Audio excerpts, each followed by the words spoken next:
بسم الله الرحمن الرحیم. برنامه امشب شب عاشورا را آغاز می‌کنیم با تلاوت قرآن عظیم شأن که توسط برادر عزیز ما جناب آقا حیدری تلاوت می‌گردد. لطفاً عزیزان سکوت را رعایت کنید و آیات کلام الله مجید روی پرده هست و توجه عزیزان رو می‌خواهیم با ذکر صلوات به محمد و آل محمد. صلی علی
الله. هو الله الذي لا إله إلا هو عالم الغيب والشهادة هو الرحمن الرحيم.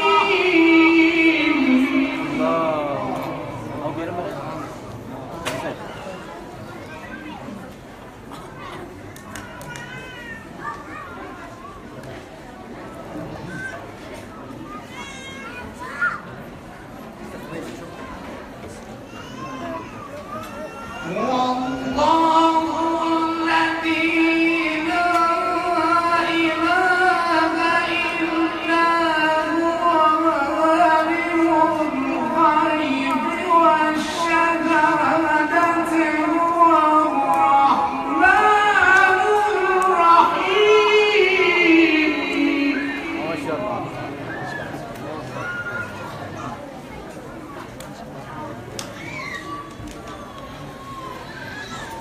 هو الله الذي لا إله إلا هو الملك.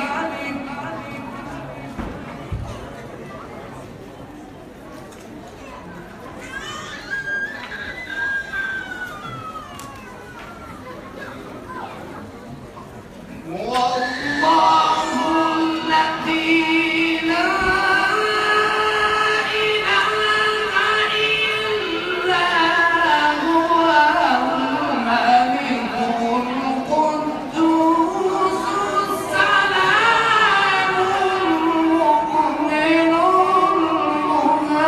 المهيمن. بارك الله فيك الله.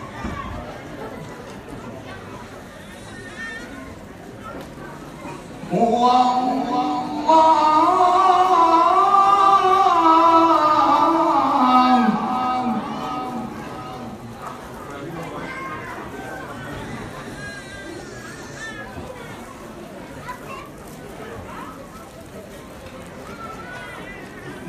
الله الذي لا إله إلا هو الملك القدوس السلام المؤمن المهيمن العزيز.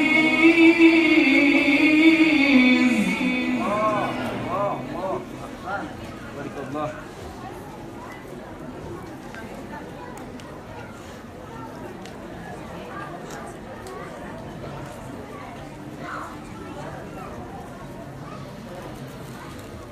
والله الذي لا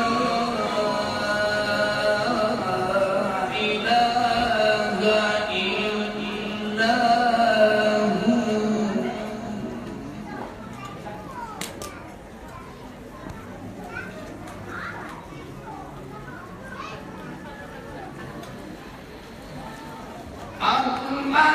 هو الملك القدوس السلام المؤمن المهيمن العزيز الجبار المتكبر سبحان الله.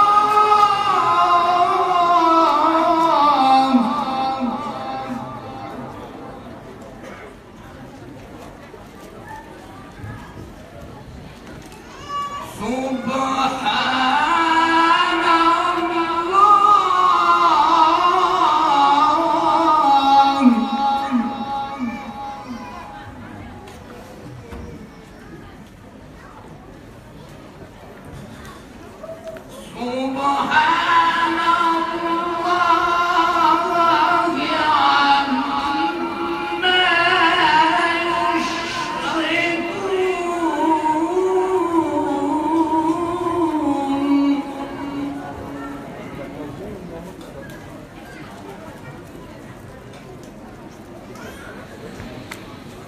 والله الخالق البارئ المصور له الأسماء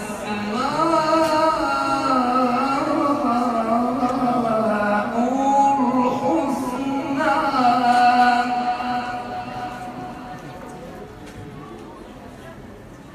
يسبح له ما في السماوات والأرض وهو العزيز الحكيم صدق الله العلي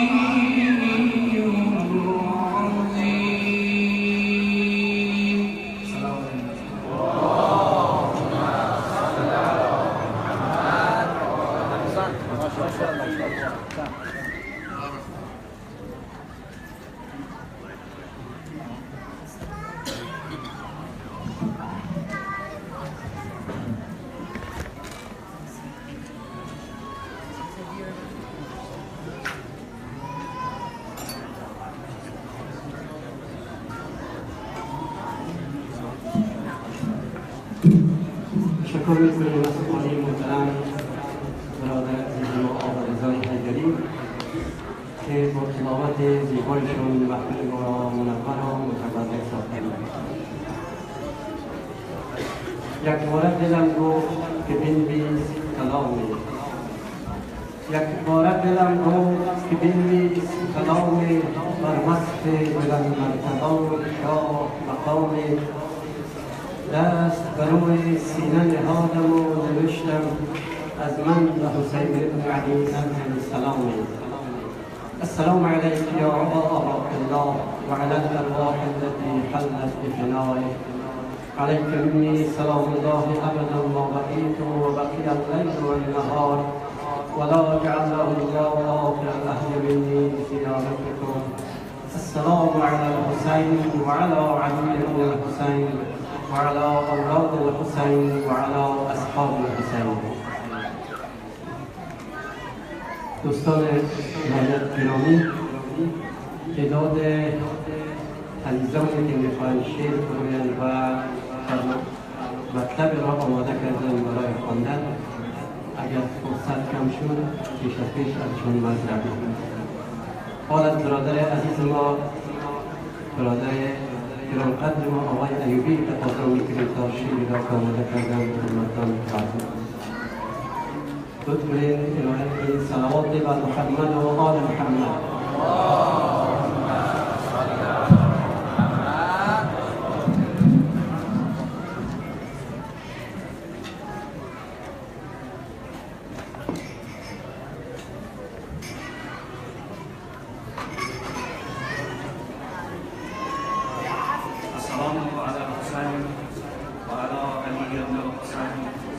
وعلى أولاد الحسين وعلى أصحاب الحسين. شنوزی آقای امام حسین علیه السلام صلوات خدا.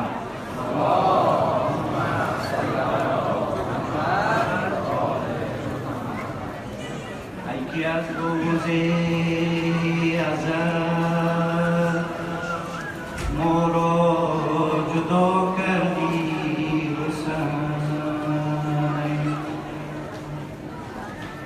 یک نگه کردی و ما را مبتلا کردی حسین. حاجت دنیای و عقبای ما را که هیچ، حاجت پیغمبران هم روا کردی حسین. خون تو خون خدا، خون نبی، خون همه، تو تمام دهر را صاحب عزا کردی حسین. گر نبودی باب توبه تا قیامت بسته بود. باب رحمت را بروی ما تو وا کردی حسین. نام و شبه حب دنیا باعث قتل تو شد تا بماند اصل دین خود را فدا کردی حسین. یاد دادی وقت که فتنه جان نثاری واجب است. این چنین حق را ز باطل ها جدا کردی حسین. دشمنت هم دست خالی از کنارت برنگشت. تو کرم اندازه لطف خدا کردی حسین. با لب خشکیده‌ات زیر فشار چکمه ها مادرت شاهد بود ما را دعا کردی حسین. بر میوه قلب و جان زهرا صلوات. رخسار حسینیان دلارا صلوات.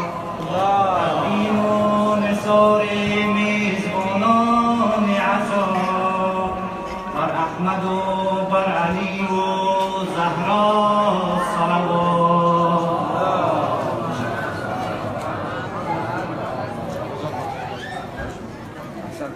ماشاءالله.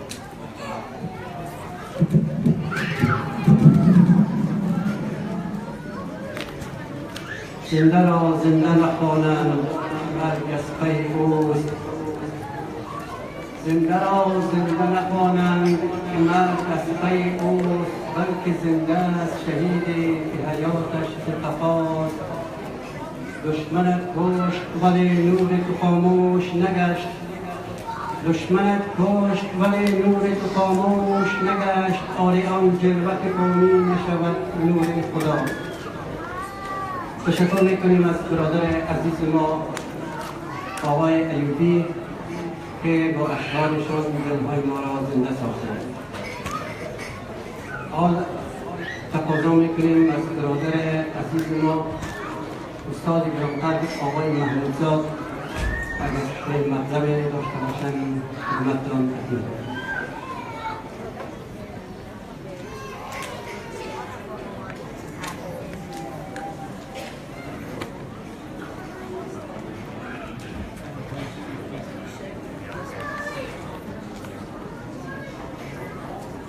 بر گل رخسار محمد صلوات.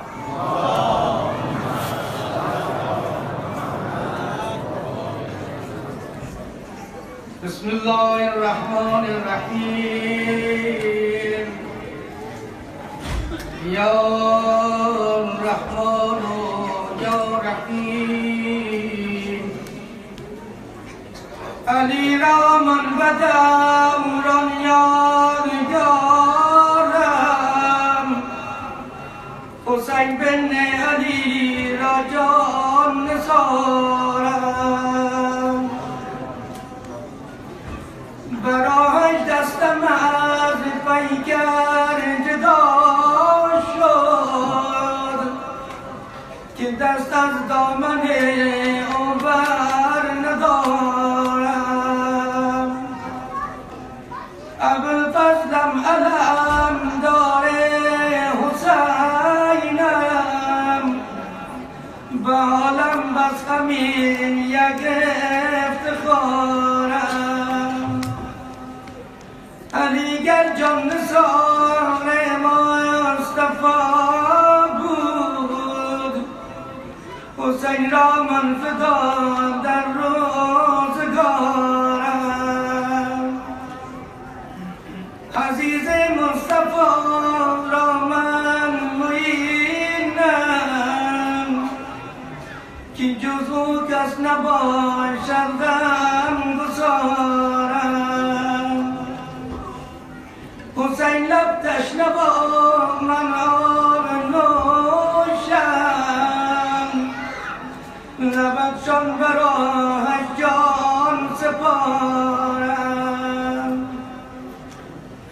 صدای انعتش هاید به گوشم که دل از کودکان دل بگارم حسین باشد امام و پیشوایم اطاعت از حسین باشد شعارم چو از این بر زمین افتاد گفتم حسین جان بهر تو در انتظارم گرچه من انتظار دیدنت را که من از دوری تو بیقرارم چو آمد بر سر نعشی برادر حسین فرمود و بنگر انکسارم منم پیر غلام تو هنرمند حسین لطف نما در انتظارم صلی الله علیکم یا اهل بیت نبوت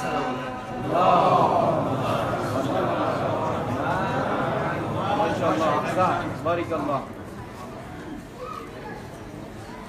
تشکر میکنیم از استاد گرانقدر برادر عزیز ما آقای محمودزاد از اشعار خوبشان استفاده نمودند. سالها بر درگهت خدمت گزارم یا حسین سالها بر درگهت خدمت گزارم یا حسین من زمان بر لطف تو امیدوارم یا حسین اید مشکل گشاید بر همه عالم محیط اید مشکل گشاید بر همه عالم محیط مشکل لاینحل افتاده بکارم یا حسین در دم رفتن بیا اندر کنارم یا حسین حق زهرا مادرت چشم انتظارم یا حسین خادمم عبدم غلامم نوکرم درمانده‌ام خادمم عبدم غلامم نوکرم درمانده‌ام سروهی کن لحظه در احتضارم یا حسین بینوا را جان زهرا مادرت از در مران بینوا را جان زهرا مادرت از در مران نادمم چشم شفاعت از تو دارم یا حسین در سؤال و پرسش قبرم بیا بیچاره‌ام بی کس و بی مونس و بی غمگسارم یا حسین جهت خوشنودی شهدای گلگون کفن کربلا عنایت فرمایید. صلوات بر محمد و آل محمد.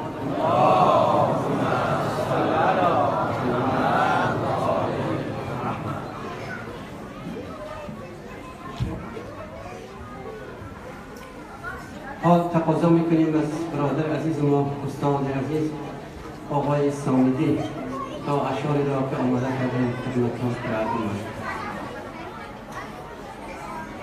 تا تشریف آوریشون عنایت فرمایید. صلوات بر محمد و آل محمد.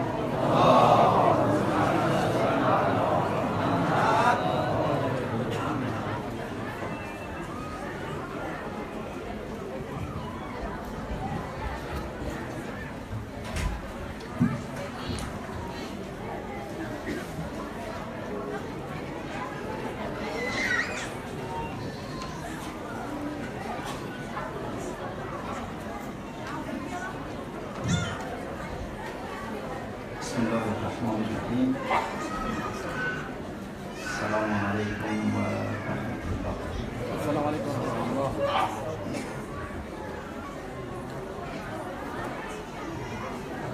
پیش از اینکه شعری را که آماده کردم خدمت شما هستم دانش بگیرم. لازم است دو سه نقطه به صورت مختصر اشاره داشته باشیم. در زمینه مسائل عاشورا و اون نکات اساسی و محوری و کلیدی از صحبت‌های برادر بزرگوار ما جناب دکتر سجادی عزیز استفاده زیاد شد و استفاده خواهیم کرد. لازم نیست ما در این حوزه بحث دنبال بکنیم تا من به دو نکته اشاره مختصر دارم. یک آشفتگی جهان اسلام امروز است. تمام اطلس و جغرافیای جهانبینی دینی و خصوص اسلامی امروز با تأسف دچار نوع آشفتگی و برخورد درونی است. این برخورد که ریشه تاریخی دارد و شاید از منشأ آب یک مقدار گلالود باشد،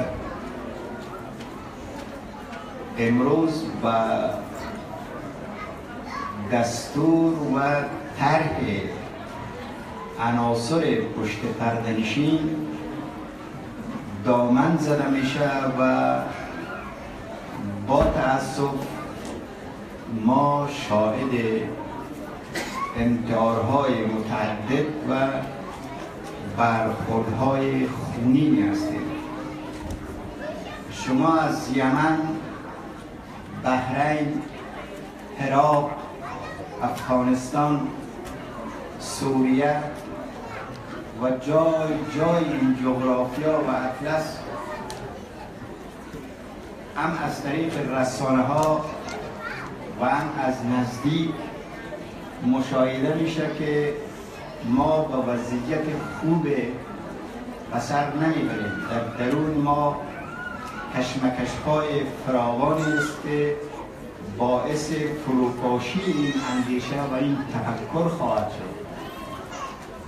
اگر به شکل هوشیارانه و مدبرانه اونهایی که در محور کار هستند از لحاظ فرهنگی، از لحاظ سیاسی و آگاهی، اگر این استه را به صورت هوشمندانه نشکافند، ما در این شک نیست که دچار مشکل‌های شدیدی خواهیم شد.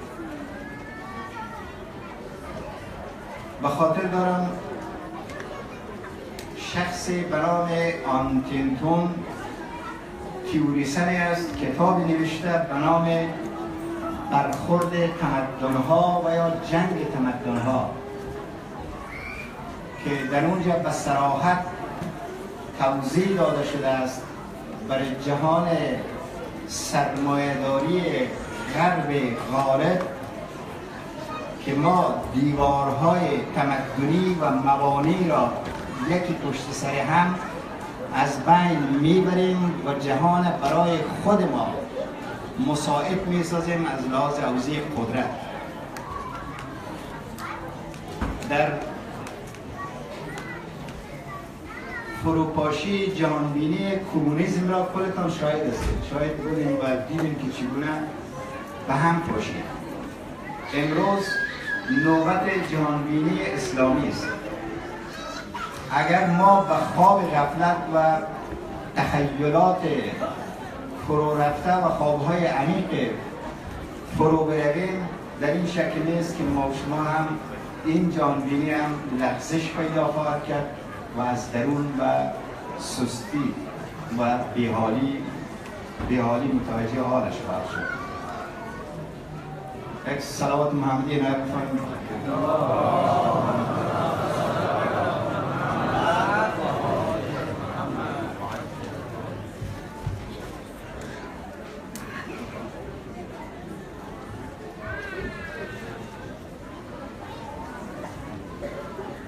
ما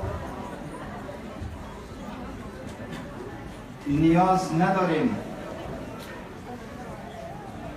حادثه کربلا را به آسمان وصل بکنیم. حادثه تاریخی هست، حادثه زمینی هست، حادثه برخواسته از درون مناسبات اجتماعی و تاریخی خاص خودش است. بیشتر به نیاز داریم از دوستای بزرگواری که سخنران هستند، تئوری ساز هستند، که این مسائل را زمینی برای ما تعریف کنند. شخصیت و بها دادن به ارزش‌های عاشورایی بیشتر به شخصیت و عناصر زمینی خود نیروهاست، نه فراواقعی، نه فرامتافیزیکی. به گونه برای ما ترویج و تفعیل میکنن که این حوادث است که از آسمان نازل شده، ثبت شده، نمیفهم تاریخش به این شکل بوده، در حالی که در اوضاع امروز عینیت و بها دادن به اون خیزش، به اون طرز تفکر، به اون که ذلت نپذیرفته، ارزش‌های اصلی حضرت امام حسین در اینجاست. حضرت امام حسین وقتی که خب همه چیز از دست میده، چی نیروی است؟ و یک زینب میمانه و تمام حوادث و اتفاقات. زن در این جهانبینی ارزشمند است. ما این زن کنار میکشیم، عقب میکشیم و از نیروی اصیل از زن در عرصه‌های اجتماعی خود به اون صورت استفاده نمی‌کنیم. در جهان اسلامی امروزی ما با تأسف نیروی زن نیروی خانگی است، نیرویی است که در بند کشیده شده، در عرصه خود اجتماعی ظهور قوی نداره. ما از نیم انرژی انسانی خود خوب استفاده نمی‌کنیم. خب بحثا را بیشتر و درازا نمی‌کشیم، وقت از شما را نمی‌گیرم. استاد گرامی هم تشریف آوردن، از صحبت‌هایشان استفاده خواهیم کرد. من یک شعری را در نظر دارم خدمت شما با خوانش می‌گیرم و با شما خداحافظی می‌کنیم.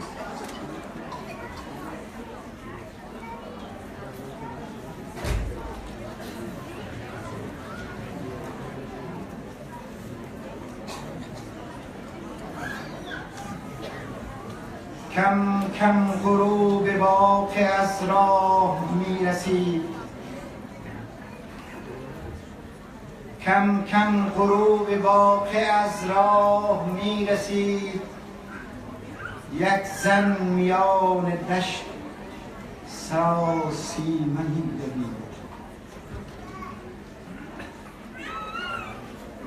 این خیمه ها نبود که آتش گرفته بود، این خیمه ها نبود که آتش گرفته بود. آتش میان سینه و شعله می‌کشید. راهی نمانده بود برایش غیر صبر، باید دل از عزیز سفر کردنی برید. مردی که رفت از سر نی اس بودنش، قطره و قطره سرخ و غریبانه می چکید. آن مرد رفت و واقعه را دست زن سپرد. آن مرد رفت و واقعه را دست زن سپرد. باید که کوله‌بار چنین درد می‌کشید.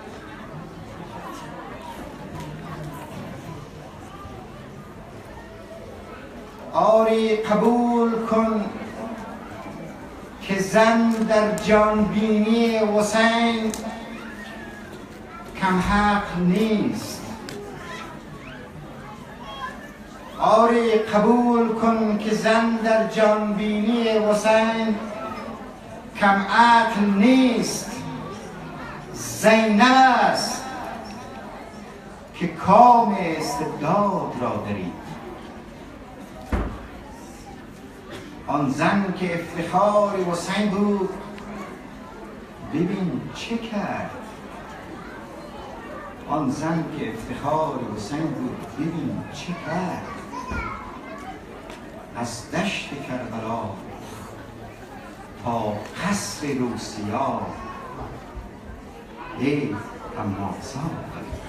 سلام اللهم صل علی محمد و آل محمد. احسنت ماشاءالله.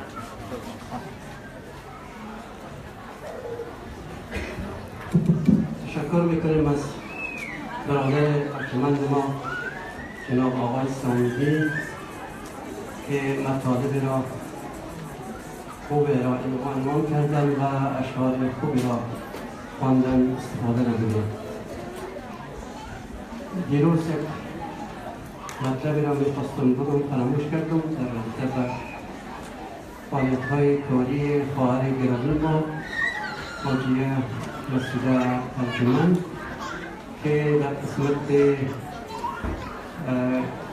کارهای خوبشان و شایستهشان برای جمع کردن بچه‌ها و فرزندانی که نوجوان هستند برای آنها مطالب خوب را آماده کردن و آنها را برای شناخت خوب از قیام آقا عبدالله حسین علیه السلام و فرهنگ عاشورا و کربلا برای آنها مطالب خوب را برایشان عنوان می‌کند و آنها را دست می‌دهد.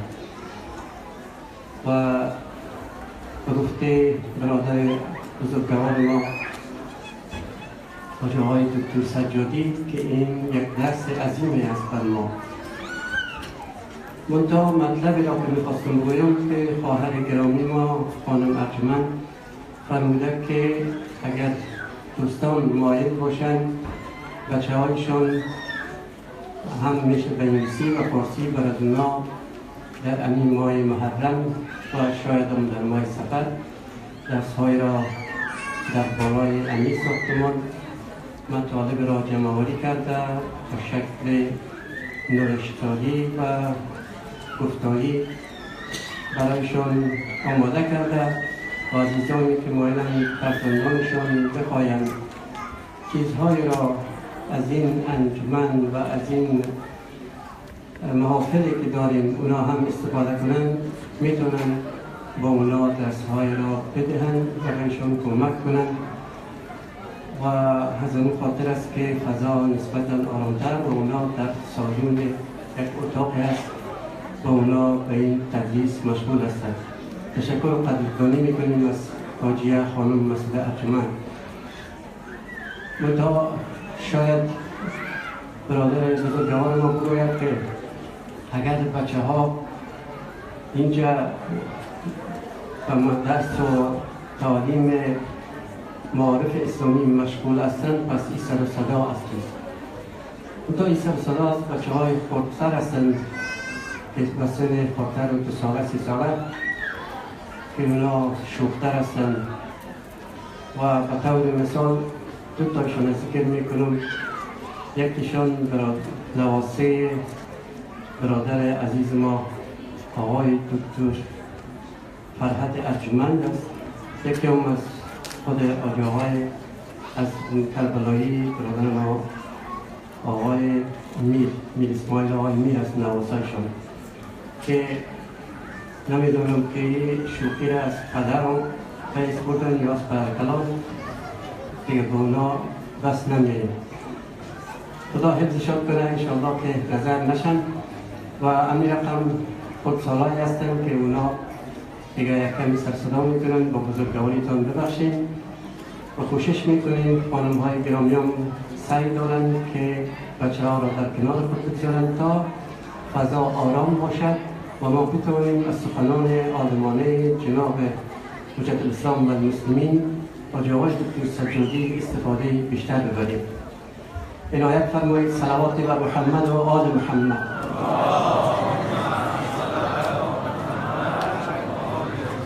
فردا ساعتات تغییر میکنه و مطابق تغییر زمان شما فردا ساعت 10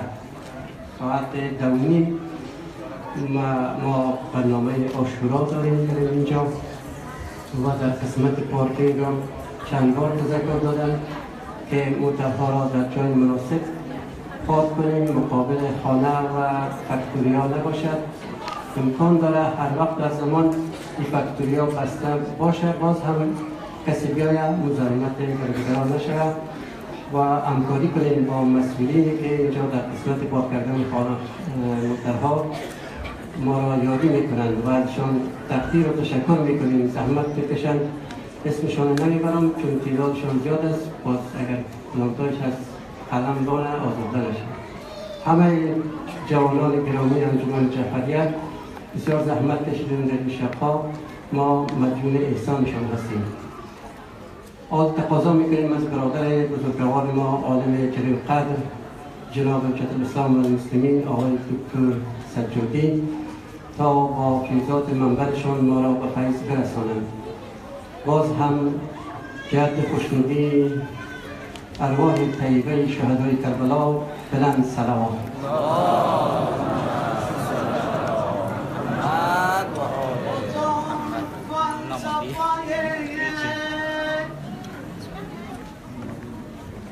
قتل شاهدین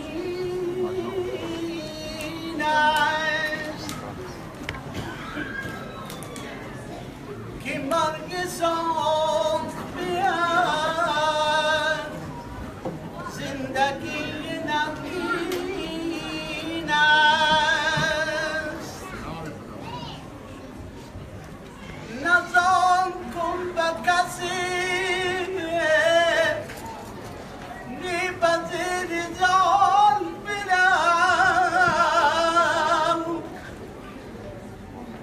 که مرام حسین است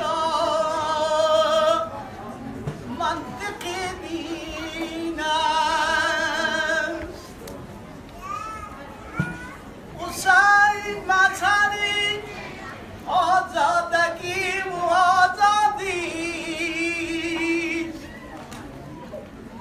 خوشا کسی که جنینش مرام و آیین است. نه تنها گریه برام شایدش نه لب کافیست، اگرچه گریه برامی خط تسکین است. ببین که مقصد عالی و چی بوده دوست که در که هم سبب عز و جاه و تمکین است. ز خاک مردمی آزاده بوی خون آید، نشان شویم و آثار مردمین است. ز خون سرخ شهیدان کربلا خوشدل دهان چو غنچه و آثار مردمین است. بر کشاکام و زبانی که تو داری انکا از فرق سر تا به کف پای محمد سلام.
إن الله وملائكته يصلون على النبي يا أيها الذين آمنوا صلوا عليه وسلموا تسليما.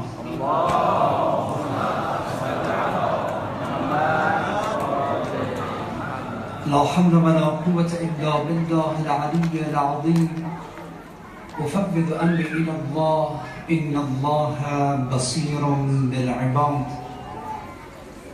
رب أعوذ بك من همزات الشياطين وأعوذ بك رب أن يحضرون. بسم الله الرحمن الرحيم.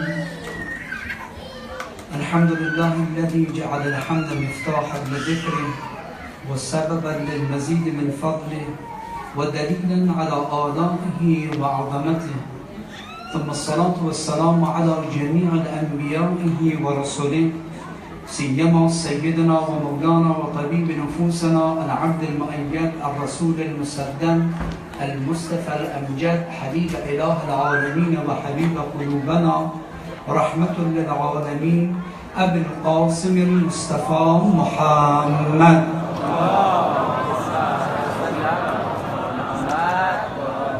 وعلى أهل بيته الطيبين الطاهرين المعصومين وأصحابه المنتجبين المكرمين، والسلام علينا وعلى جميع عباد الله الصالحين. رب اشرح لي صدري ويسر لي أمري واحلل عقدة من لساني يفقهوا قولي يا كريم يا رحيم. السلام عليكم ورحمة الله وبركاته. فرارسیدن شب عاشورای حسینی را محضر همه شما رهروان و دلباختگان و دوستداران مکتب شور و شعور اندیشه حسین ابن علی علیه السلام تسلیت عرض نمودم و امیدوار هستیم که خداوند تبارک و تعالی و همه ما توفیق اندیشه و تفکر در تجلیل و پاسداشت از حماسه انسانساز حسین ابن علی و مکتب روشنگر و اصلاحگرش را برای رسیدن به تعالی حیات عنایت بگرداند. ای آن که رخت آیت یکتاستی، ای آن که رخت آیت یکتاستی، پرچم وحدت ز تو برپاستی. خفته به طور تو هزاران کریم، خفته به طور تو هزاران کریم. خاک تو رشک دل سیناستی، وه که از آن مردی جاودانه‌ات، وه که از آن مردی جاودانه‌ات در دو عالم شورشی برپاستی. السلام علیک یا ابا عبدالله و برکت صلواته.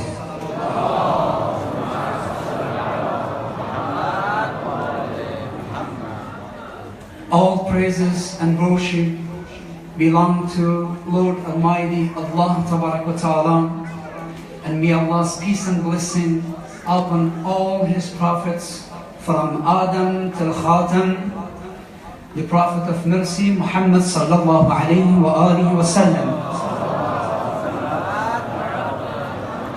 and his progeny, household and sincere companions, and all his followers, and upon you, my respected brothers and sisters, as well in this holy spiritual gathering on behalf of the name of Hussein ibn Ali alayhi salatu wassalam. From the first night that we start the program, we start with question. We questioned ourselves, why do we are here? Why do we need to be religious? What's the privilege of the religion of Islam? And what's the necessity in our life based on Islam? And what's the meaning of religion and submission to Allah Tabarak wa Ta'ala? and why the infallible leaders already mentioned and described Islam is code of life. So we discuss about some points and significance of this necessity. My tongue faces towards my younger respected brothers and sisters and non-Farsi speakers, and then inshallah ta'ala continue in Farsi, our speech. So we discuss about some significance and also some benefits of this religion, and we explain about the submission and how to submit our soul and spirit in the way of Lord Almighty, the Creator and whole Master, to understand the value of the religion in our life. This is very important. Why we gather here? It should be purposely, not only coming and do marwing and azadari, sobwari, and that's it. This is not enough for us. As our brother said, Samidi mentioned, this is very important. The miracle sign of all incident and event of Karbala, this is the other side. But the important points that we could take lesson from these events as a human being, for the humankind, this is very important. So we have to understand the message of Deen, to understand the message and virtue of the events in the battlefield of Karbala, in day of Ashura. So Imam al-Hussein alayhi salatu wassalam stood up against the tyranny and oppression and aggression in the society who called themselves Muslim. This is very important. Has many messages. And he forced, migrated from the Medina, own city, the city of his grandfather, the last prophet, to the Mecca, and from Mecca, forced, migrated, and came to the Kaaba. We have to think and come and contemplate and meditate points by points. We have to study the messages of each points and lessons in our life. Why Imam al-Hussein alayhi salatu wassalam got and brought his family with himself, and why Imam al-Hussein alayhi salatu wassalam rejected Yazid. Whether it was Imam al-Hussein alayhi salatu wassalam had many opportunities in Medina, in the city that he lived before, but Imam al-Hussein alayhi salatu wassalam rejected all these and mentioned to the people, Inni la uba'u bimithli Yazid. Nowadays, we gathered here to understand the manner of Imam al-Hussein alayhi salatu wassalam, the perspectives and points of view of Imam al-Hussein alayhi salatu wassalam in our life.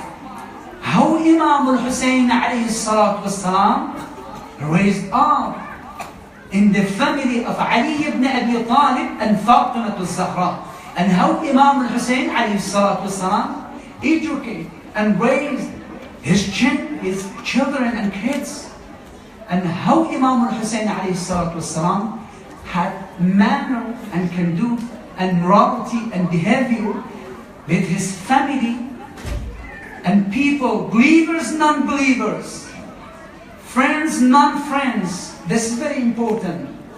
That way we could convey the message of Imam al-Hussein alayhi salatu wassalam from this school of thought of him to the other people. Of course, when we study and do research about the revolution of Imam al-Hussein alayhi salatu wassalam, according to the history of the human being, we could understand. Even the non-Muslim, non-believers had many research from different points of view about the Imam al-Hussein alayhi salatu wassalam. But when we study and review the revolution of Imam al-Hussein alayhi salatu wassalam, every year after But after, we have to understand what's the new message of Imam Hussein alayhi salatu wasalam. As our brother mentioned, in the school of thought of Imam Hussein alayhi salatu wasalam, were opportunity for all people, not only for the men, but also for the women, not only for the elder, but also for the youth, not only for the children and kids, but also for the 6-month-old man baby, alayhi salam. This is very important. My young respected brothers and sisters, during these nights, we discuss about the some benevolence and attractive points of the event of Karbala. So, after this gathering, this session, we have to continue. We need to continue. Many points that we explain from the history life of Imam Hussein alayhi salatu wasalam. One of the important points, after the belief and recognize about the Islamic belief and faith, we have to study about the conduct and morality and manner in Islam. Miracle is miracle. Belong to those people highly spiritual. Like Rasulullah, Anbiya, all the prophets, the progeny of the prophets. But for us, this is very important. If we look at the life report of Imam al-Hussein alayhi salatu wasalam, we might find many things, many special blessings in the life of Imam al-Hussein alayhi salatu wasalam. One of them, how to treat to each other. This is very important.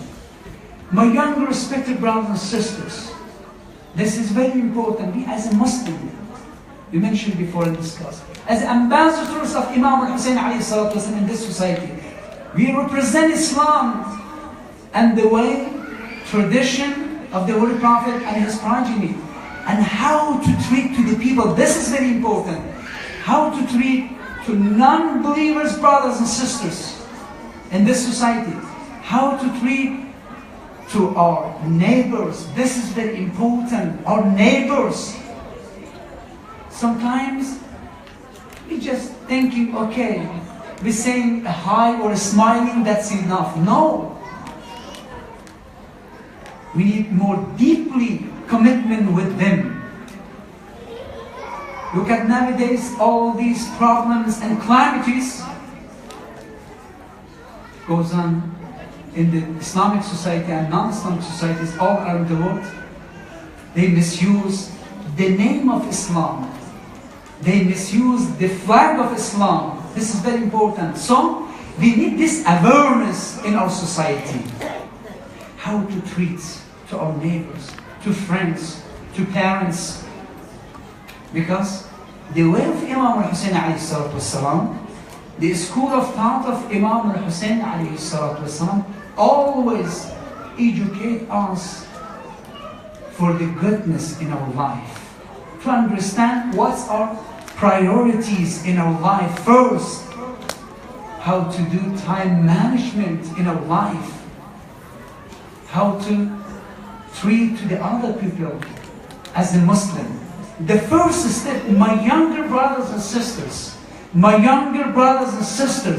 Islam, the first step of manner, start with Salamun alaykum.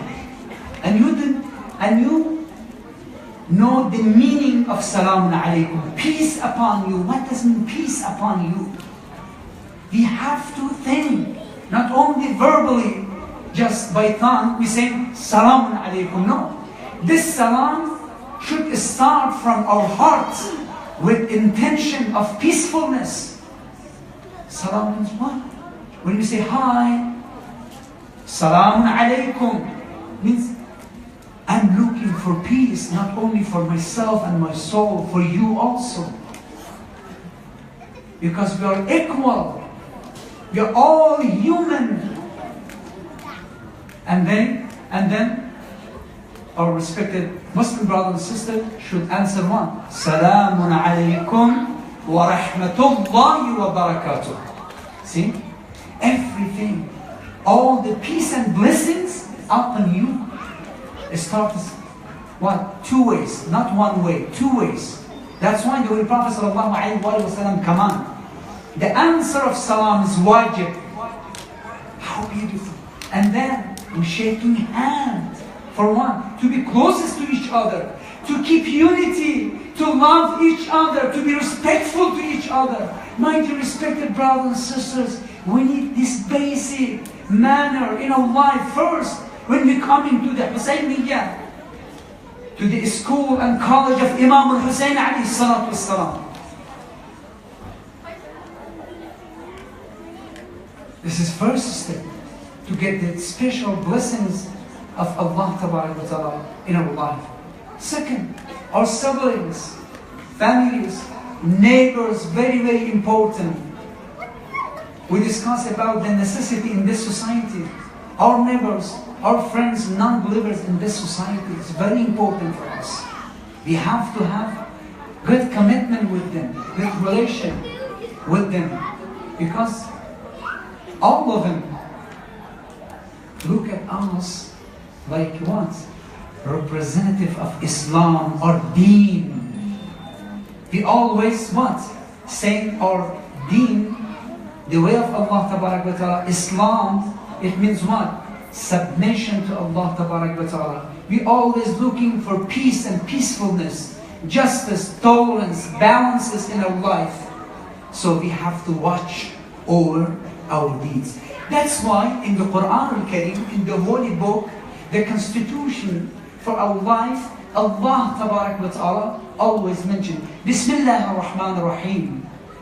يا أيها الناس اتقوا ربكم الذي خلقكم من نفس واحدة وخلق منها زوجها وبث منهما رجالا كثيرا ونساء واتقوا الله الذي تساءلون به والأرحام إن الله كان عليكم رقيبا. O people, O mankind, be careful of your deeds towards Almighty Lord. In some verses, Allah Ta'ala says, Ya ayyuha alladhina amanu taqullah. O believers, be careful of your deeds. But in most of ayat, Allah Ta'ala mentioned, Ya ayyuha nas, O people. Which lesson we could take from this? It's very important. If we are looking for taqwa, to be pious, to purify our soul, this is very important. We have to watch our hearts, our tongue, watching, listening. Nowadays, alhamdulillah, the age of technology. Apple iPhone, generation number what? 10. More faster. Okay, all these advantages. The blessings of Allah Ta'ala. Striving and efforts of the human being. People all around the world, it doesn't matter. We're so thankful. But we have to watch. It's very important. How to use. We have to be careful of our time. My young respected brothers and sisters, when we got benefits and bounties, like a phone, internet, for every one of us, we have to be careful of our time. When we go to different websites, we have to watch out which one beneficial for us, which one are not. This is very important. Sometimes, unfortunately, we lost our time, good time, best times. Sometimes we wasting our time. Unfortunately, we don't have the time to thinking about ourselves, about the love inside our hearts, about our parents, mother, father, uncles, aunties, relatives, elders, scholars, people, community. This is very, very important. Alhamdulillah. Allah already blessed with all these bounties and benefits. But we have to be careful. Ya ayyuha alladhina amanu attaqullah. It means what? we have to be careful of all these ni'mats and benefits of Allah Tabarak wa Ta'ala. This majalis, right, ni'mat for us. We have to do value. We have to do value. All these ni'mat. رَبَّكُمُ الَّذِي خَلَقَكُم مِّن نَفْسٍ وَاحِدَةٍ. Watch out. Purify your soul for sake of the Creator, the one who, the Almighty Lord, created you from single myth. This is the equality between men and women in the human society. My respected brothers and sisters, youngers, this is very important. In creation, all men and women are equal. This is very important, as Ali ibn Abi Talib alayhi salatu wasalam mentioned. But in the other hand, we have to understand, this is not difference, this is privilege for our mothers and our ladies, that they are not that much responsible for many affairs. Human rights, the human rights for all. This is very important. But the responsibilities, the duties according to what? To responsibility are different. رَبَّكُمُ الَّذِي خَلَقَكُم مِّن نَفْسٍ وَاحِدَةٍ. Single myth.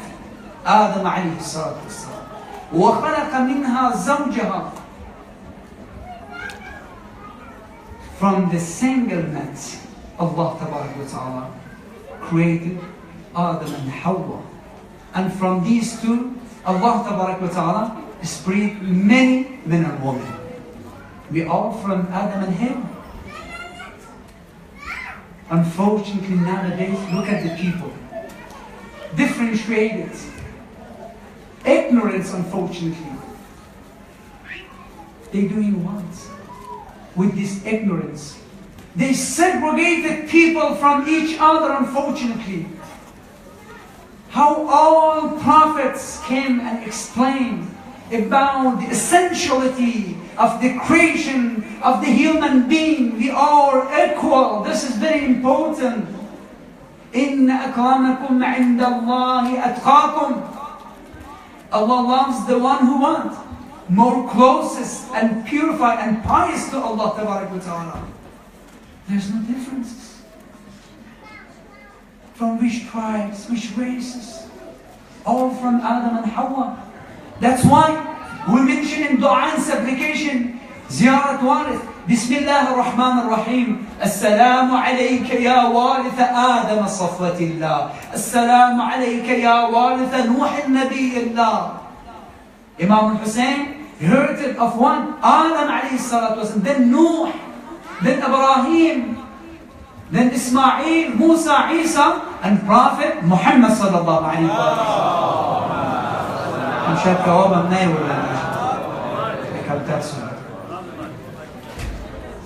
So, my respected brothers and sisters, we gathered here to understand, inshaAllah ta'ala, the main significance of our deen, our necessity to value our deen, to understand the real message of Imam al-Hussein alayhi salatu wassalam, that mentioned, إِنَّمَا خَرَجْتُ لِطَلَبِ الْإِصْلَاحِ فِي أُمَّةِ جَدِّي.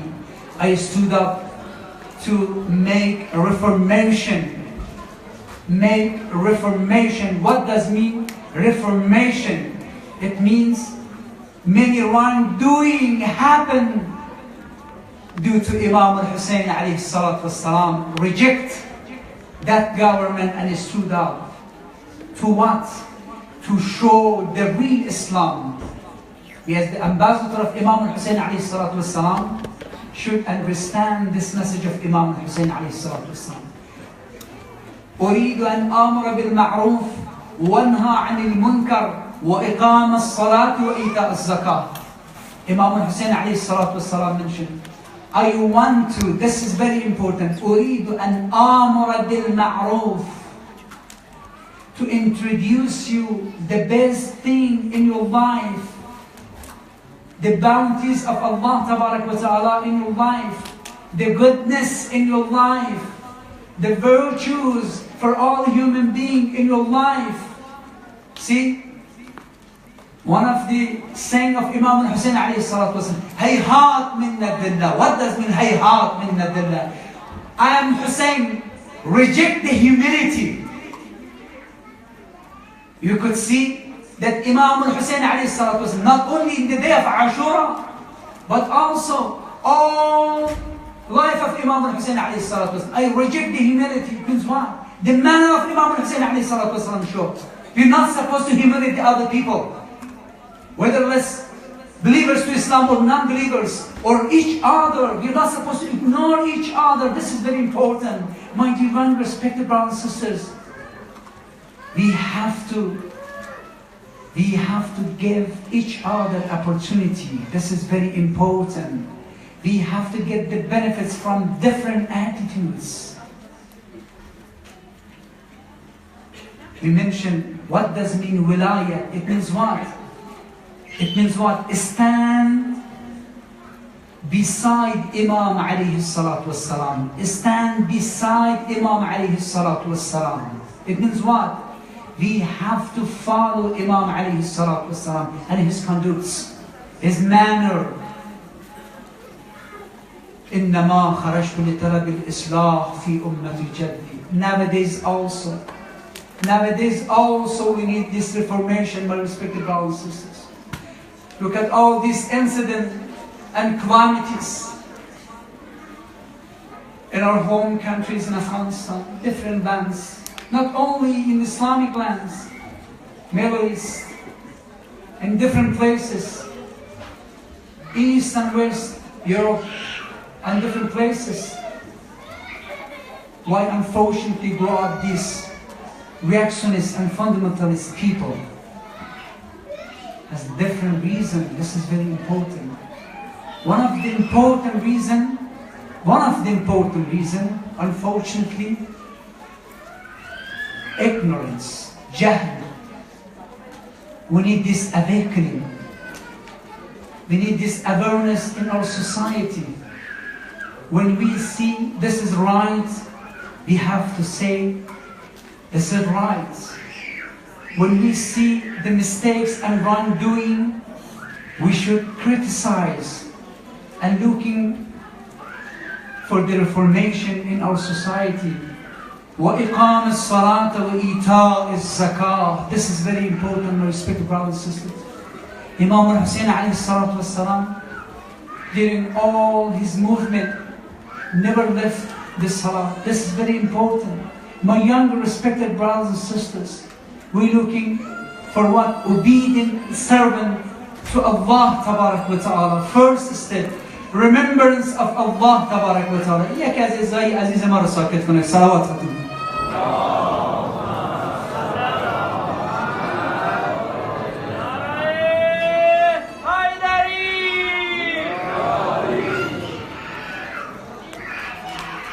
Remembrance of Allah Tabarak wa Ta'ala. Aqim as-salah li-dhikr. Perform namaz for remembrance. Recite another salawat.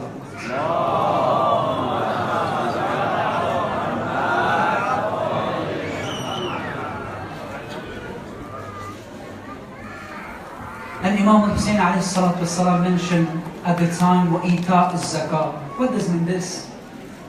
We're not supposed to think about ourselves, our soul and our spirit, but also about the other needs and the other people. This is very important. Ita is zakah, charity to the needy people. My dear young respected brothers and sisters, when we do worship and perform namaz and the other ta'at and ibadat, we have to be careful of ibadat financially. This is very important. Nowadays, many things based on what? Our financial management in our life. If you're looking for a good job opportunities, earning income, buy a house, buy a car, all this necessity for life, for our life. Of course, we do need this, but we're not supposed to forget our future, our community, our needy people, orphans, and our community. Inshallah ta'ala, our brothers and sisters in this community, Jafari Association, inshallah ta'ala, always looking forward for your help and support, inshallah ta'ala. I think they want to continue the fundraising, inshallah ta'ala, and then after fundraising for 10-15 minutes, we're going to continue with the Farsi speech. Please recite the salawat ala Muhammad wa ali Muhammad.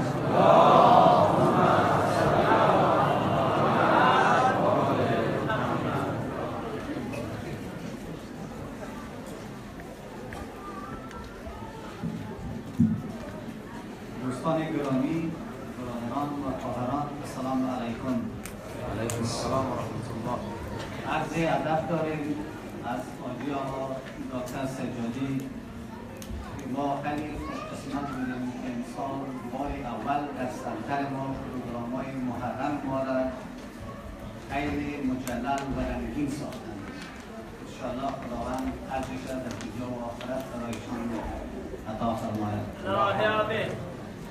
غیرابه شب هفتم که ما فندیزی را برنامه‌ریزی کرده بودیم، امشب هم به حیث مسئولین اداری انجمن جعفریه یک امر سالم ما وظیفه و مسئولیت‌های خود می‌دانیم تا برای پیشبرد فعالیت‌های انجمن در آینده مصدر خدمت همه دوستان و عزیزان قرار داشته باشیم و از کسانی که در شب هفتم خواهرها، برادرها و فامیلایی که تا حد توان و قدرت هم از زحمت کشیدند و به این راه خیر حصه گرفتند، انشاءالله خداوند برکت، خیر و برکت در زندگی خودشان و خانوادهشان انشاءالله خداوند عطا فرماید. ما باز هم به کمک‌های شما و همکاری‌های معنوی و مادی شما ضرورت داریم.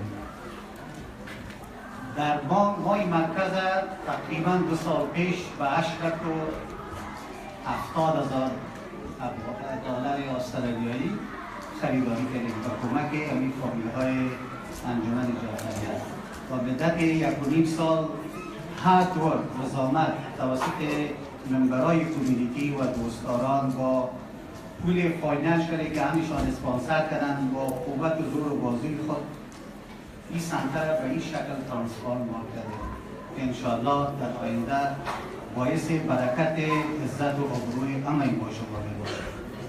ما در این خیر برکت چون از بانک قرضدار هستیم، ماهانه باید 5,000 دلار تنها به اینترستی رسول بدیم و برای جلوگیری از دادن این قسم اینترست ما ضرورت داریم که فامیلا هم کمک کنند تا از این بار سنگین اینترست بانک ما خاتمه بکنیم انشاءالله. و بازم با کمک شما برادران و فامیلا ضرورت است.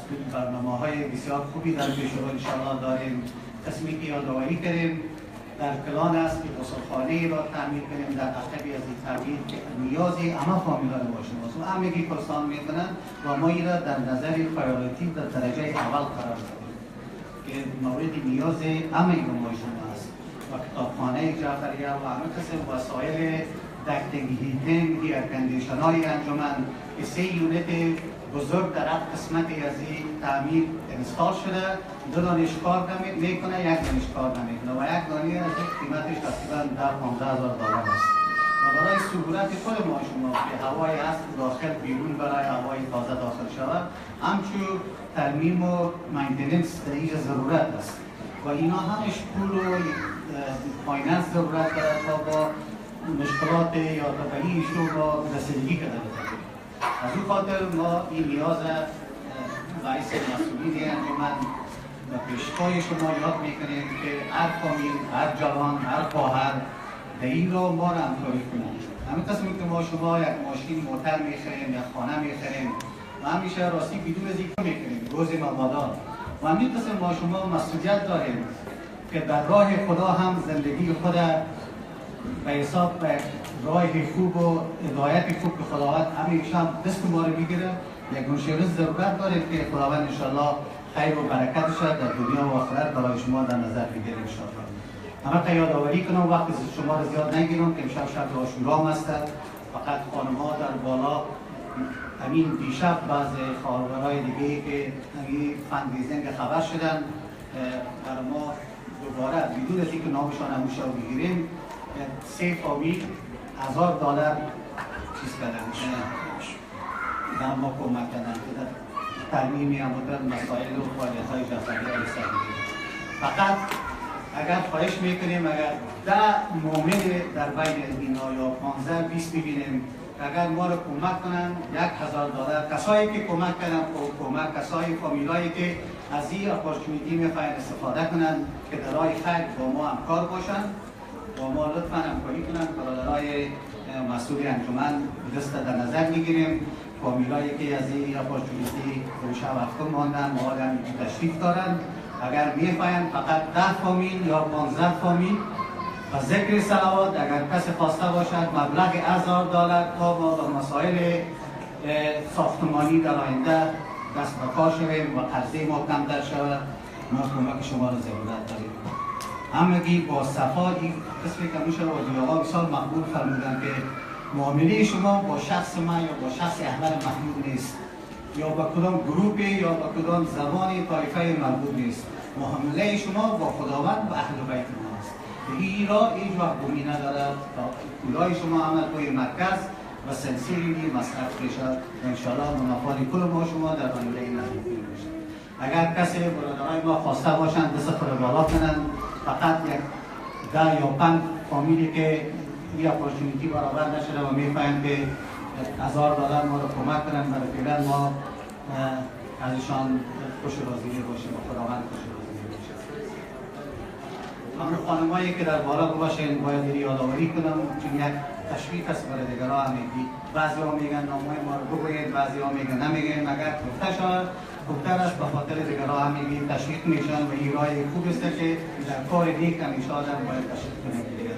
بیبی زهرا حسینی $1000 یک صلوات کنم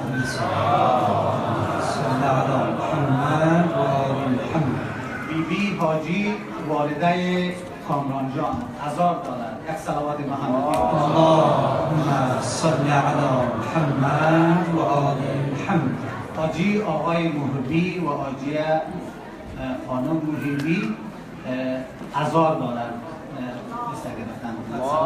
اللهم صل علی محمد. و امیر ما امشب ادامه میده اگر کسی با ما آقای جعفری یک شخص خیلی مؤمن است همیشه در گذشته ها ما را امشب کمک کرده خداوند اجرش بده از $1000 از طرف آقای جعفری. آقای جعفری 5000 یک صلوات بلند برشان. اللهم صل علی محمد و آل محمد. آقای جعفری خود در دستی کاتگوری $5000 گرفت. ما بازم از کسی که زیادتر میخواهند یا به میگن کار میخواهند یا $1000 میخواهند آقای سجادی فکر کنم همین سجادی زد کردن نمیشه. خب خواهران و برادرای بزرگوار من فکر نمی‌کردم که امشب هم ادامه پیدا بکنم. یک مطلب محضر شما عرض می‌کنم خالی از حسن نیست. بنده 5 سال متواتر به کانادا محضر عزیزان میرسیم. یک واقعیت برای شما صحبت کنیم که انشاءالله تعالی شما یک مقدار اگر عنایت بفرمایید ببینیم که در این واقعیت چه چیزهایی هست. مرکزی است به نام جعفریه اسلامیک سنتر در قلب تورنتو در اسرائیل رود. عزیزان خوجه ما از تانزانیا و دیگر کشور هستند از ایست اند ساوت افریقا از این 2 جای. وقتی که رفتم روز عاشورا به ارزش $60 میلیون جای ساختن. به وبسایت عزیزان مراجعه کنن به وبسایتش میبینن. گفتیم چطور شد که شما این جا را ساختین؟ چی باعث شد؟ علتش چی بود؟ انگیزش چی بود؟ گفت آقا جان، گفت ما در اینجا هستیم همه خدمتگزار. وقتی شما به این حسینیت، به این مرکز علمی و اکادمیک که مسجدش نامش از شاه خراسان، کتابخانهش از کتابخانه باقر العلوم، اکادمیش از اکادمی امام صادق، هر کدامش، مسجدش مسجد الرسول، هر کدامش، هر بخشش چقدر زیبا کتابخانهش، هر بخشش یک نام عالی، از هر مردم سهم گرفته، کسی رئیس و مرئوس اونجا نمیشناسه، همه عاشقانه کار میکنن، از صنف 1 تا صنف 12 درس میخوانن. دیگه اقشار امت اسلامی، شیعه و سنی در اونجا کس نمیشناسه، همه با هم، با وحدت، با محبت و صمیمیت عزیزان اینجا غسل میده، مرکز مردمی شده، با همت عزیزان و عاشقان این مکتب. چیکار کردن عزیزان؟ گفتن ما 2 نسل خود در کانادا از دست دادیم، امروز اکثریتشان وکیلن، دکترن، انجینیرن، در مجلس او کشورن، در سیتی کانسل او کشور هستن، در همه چیزا انوالو هستن و واقعا انسان عزتمندی و درخشندگی و علمیت و محبت و مردمداری را میبینه. گفت همین مردم همت کردن، همه با هم ما ایره ساختیم. شما ببینین عزیزان، جا گرفته شده الحمدلله. شب هفتم هر کدام شما همت کردین به اندازه توان. امیدوار هستیم که این همت واقعا منطبق باشه برای رضای خدای تبارک و تعالی، یعنی معامله ما، معامله قلبی ما برای رضای خداوند تبارک و تعالی باشه، بدون شک مدیریت، شفافیت در مدیریت و خدمتگزاری، نظر همه عزیزان، استفاده از همه صلاحیت، دادن فرصت به همه عزیزان، خواهران، برادران و همه عزیزان. این همه پتانسیل ها، اینا همه باید مد نظر گرفته شود. این غسل خانه، کتابخانه، همه اینا عزیزان اگه شما میکنید برای نسل آینده میکنید. نشود که جوانای ما، بازم تکرار میکنم صحبت استاد فقیدم علامه واسق وایزاده که مردم امروز به نام این و آن فریاد و سر و کله هم دیگه میزنن، اما فردا میبینه که اون نسلش دیگه نامی از اسلام نمیبره، نامی از دین نمیبره. اینها برای ما اهمیت داره عزیزان. لطفاً انشاءالله تعالی بنده در محضر شما که اینجا یک مهمانی هستم، واقعا از این همه محبت و از این همه صمیمیت و صفا و لطف شما واقعا ممنون سپاسگزار هستم. ارمغانی سفر همین محبت و همت شما عزیزان است عزیزان. هیچ انتظاری ندارم و والله از خداوند تبارک و تعالی برای همه شما صحتمندی، سلامتی، عافیت و محبت و همدلی می‌طلبم. من که در این منبر پیغمبر در شما صحبت میکنم که بسیار از اساتید افاضل اینجا هستن، نیاز نیست جناب استاد میر که اینجا بیشتر از 50 و اندی سال زحمت کشیده در این کمیتی تشریف دارن، از ایشان هم خواهش میکنم که انشاءالله تعالی تشریف بیارن و از بسیار از بزرگان ما اینجا. عزیزان این مرکز یا تمام مراکز دینی متعلق به نسل آینده امت اسلامی و مردم ماست. لطفاً همت کنید. آقای سجادی بسیار آرام، بسیار همینطور میگه مربوط به همه ماست. کسانی که موفق نشده در شب 7 و 8 و 9 امشب این فرصت از دست ندید. شب عاشوراست، همانطور که در خیمه و خرگاه حسینی همه غربال میشه، همه ما و شما غربال میشیم عزیزا. این نیاز نداره که من اینجا زیاد این مسئله باز کنم. هر کدام از خواهران و برادران به اندازه انشاءالله توانمندی خود کمک کنه. امشب حداقل 20 نفر $1000 کمک کنن، 40 نفر $500 کمک کنن، بقیه هم به اندازه توان خود انشاءالله. بفرمایید.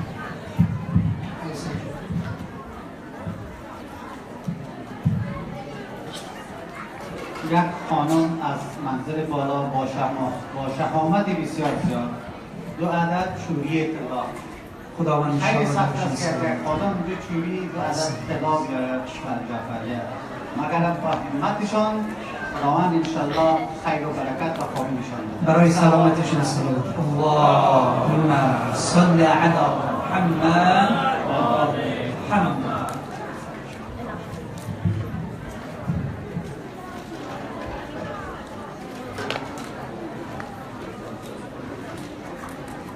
خانم فخری این چوبی ها را خانم فخری عطا کردیم. همچنین ما یک $500 دیگه از طرف سحرجان و علیجان زکریا داریم. کسی که در سحرجان $1000 میخواین پلیز علیجان زکریا $500. فریدون جان میرزا فعلا همون قراره که شاکر صاحب فرمودن $10,000 کسانی که $1000 بتونن که خدمت کنن بدن اینجا برادرم آقای میرزا برای سلامتیشون صلوات ختم کنیم. اللهم صل علی محمد و آله. حاجی فریدون جان میر $1000 درست است؟ اللهم صل علی محمد و آله محمد. که کاتگوری $1000 بوده میگیریم انشاءالله برای چند لحظه. آقای حکیمزاده مسیحالله حکیمزاده $1000 کمک کردن انشاءالله با همت شما این کس اللهم صل علی محمد و آله. ماشاءالله در انشاءالله برکت میاد انشاءالله همت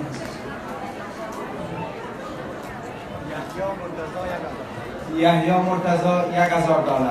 اللهم صل علی محمد و آله. یا صلوات درجهش بسیار بلند است که آقا خودشان صلوات میگن برای ما هم ما صلوات میگن انشاءالله. دوستان عزیز کسانی که بتونن کسایی که $5000 هم کمک میکنن اونا هم میتونن پیغمبر شامل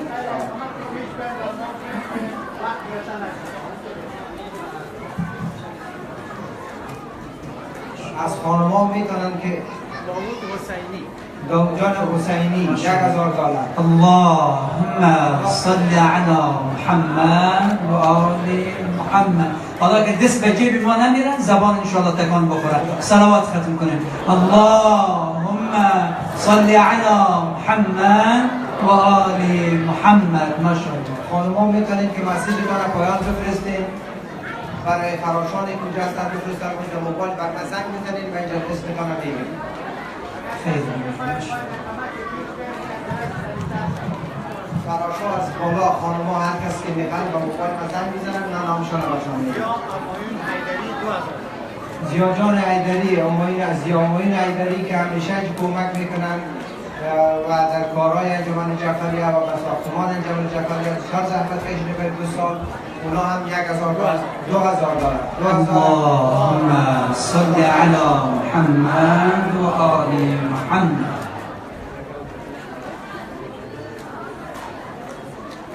از خانم رقیه صدیقی که شب گذشته هم کمک کرده بودن باز هم $1000 و یک حلقه گوشواره هم فرستادن. اینا همیشه اینا جمله خانم‌ها هستن از جمله خانواده‌ای هستن که از سال آوان در هر مواد بر ما پول میدادن. خانم صدیقی و خانم عزت اللهم صل علی محمد و آل خانم صدیقی محمد. $1000 قبلا داده بود $1000 گوشواره امشب هم فرستاد. و فامیل میرزاد $500. اللهم صل علی محمد و آل محمد. خانم میرزاد $500. پیشتر هم قبلا هم من عرض کردم که حاجی فریدون جان میرزاد بود که $1000. نصیر احمد جان احمدی $1000. خدا خیر. اللهم صل علی محمد و آل محمد. عزیزان اگر نیت کنیم خداوند آدم به نیت‌های ما شما انشاءالله برکت میده. هر کسی که نیت کنه شما. داود شفا و بیژن حسین $1000 قبلا هم. اللهم صل علی محمد و آل محمد. نجیب جان نعیمی $500. اللهم صل علی محمد و آل اینو بعضی دوستان بسیار خود بالا میگردن اونجا کمک کنید. عبید جان نثار $1000. همیشه کوشش کردن امیال 4 و میگویی 4 عدد یا 4 عدد بگویم از وکیوم کلینرهای مخصوص عدت رو لازم برای جوان جفره طبقه تحت نیروکارخانه‌ای بتونن که برای پاکاری کار کنم و همیشه در طول این 2 سال زحمت کشیدم. اللهم صل على محمد و آل محمد. آقای نبی زاده کسی است که اینجا از آوانی که ما کلنگ این جنجمان را دادیم آمدن با ما کار کردن و هر ساحی که بودن بر ما کار کردن، دست ما را گرفتن. فامیلشان خودشان از طرف فامیل خود بچه ها $1000. اللهم صل على محمد. برادر حسن جواز کاظمی $500. اللهم صل على محمد و آل ماریا روان $500. خدا خیرشان. اللهم صل على محمد و آل محمد. ما شاء الله ما شاء الله. آج خانم نبیله جان کاظمی $500. اللهم صل على محمد و آل محمد. احسن. خانوما را عرض کردم پیشتر اگر فرماشا بر من زنگ بزنن هر کسی که میخواین و اسمشان رو اعلام میکنم.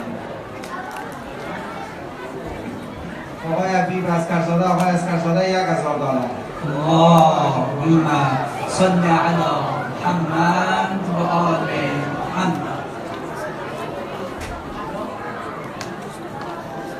و حاجی خانم جینا جان ارجمند، جینا ارجمند $1000.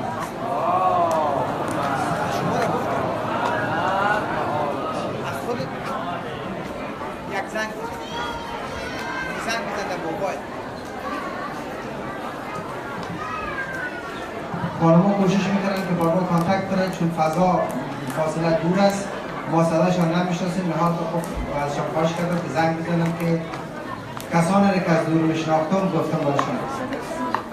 SMS بهتر است. راست میگم.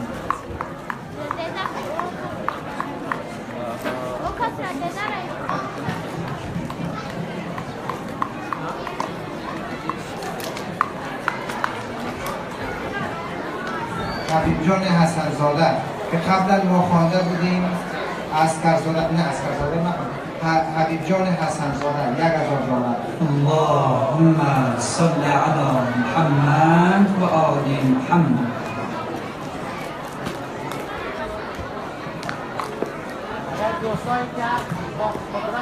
خدا خیرتان کنه. و از امشب که شب عاشورا و خیمی اعضای عبالله ما فکر نمی‌کنم که دیاجرها ما دست بس میتیم باشن دیگران مردم خودشان ذکر کردن که از ذکر میتون است.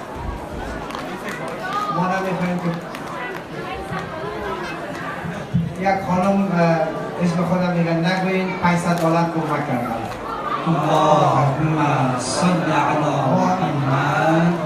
تلاش از این داریم که وقت شما انشاءالله تلف نمیشه در این ساحه مکان مقدس، وقت شما زیادتر گرفته نشه.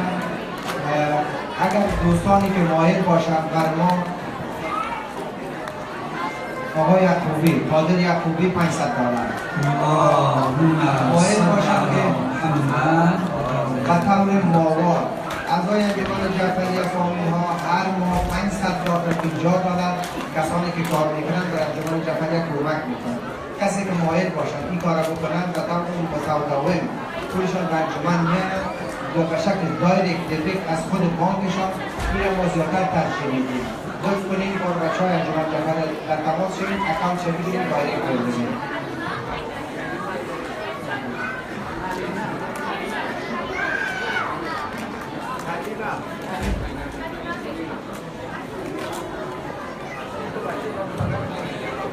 دو نونهال ما که امیرا جان عزیز که دیشب هم شب پیشتر هم $1000 کمک کردن، امشب هم امیرای عزیز با صوفیه زینب جان رضایی، اینا هر دویشان نونهال هستند که یکشان 2 ساله است که تازه امسال تولد شدن. اینها در حدود $2500 بر انجمن کمک کردن. برای سلامتیشان صلوات ختم کنید. اللهم صل على محمد. خانم حلیمه حیدری $500. اللهم صل على محمد و آل محمد. و باز هم ادامه میتونم در قسمت کسانی که میخواید به طور دایرکت دیبت بر انجمن جعفری پول بفرستن با بچه ها و اکانت هم انداختیم. از اکانتتان هر ماه خودتان که میتونید یک تایم به انجمن جعفریه میدید.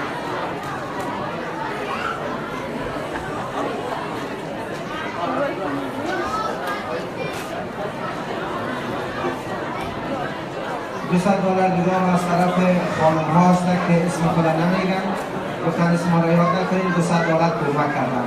اللهم صل علی محمد. و اجازه آقای دکتر که در مظهرشان هستیم میخواییم که وقتشان زیاد گرفته نشد.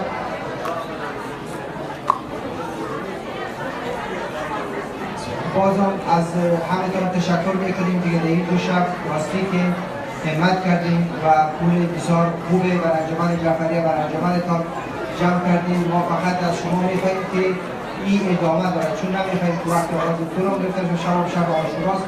شما با اعضای انجمن جعفریه، مسئول مالی ما آقای اصغری هستن، اینا آقا صاحب میتونیم باشون در تماس کنیم و بچه های انجمن جعفریه که جان کنیم، هر کسی دیگه شاملجان اینا را دیدیم اون را میتونیم ادامه در تا آخر ماه هر وقتی که بخواهیم شما بپردازید. و از طریق راستی از طریق کردیت کارت هم اگر بخواهیم آنن از طریق کردیت کارت هم پول کش نداشته باشید ما میتونیم دایرکت بر اکانت انجمن بپردازید. خب یک سلام خطی کنیم.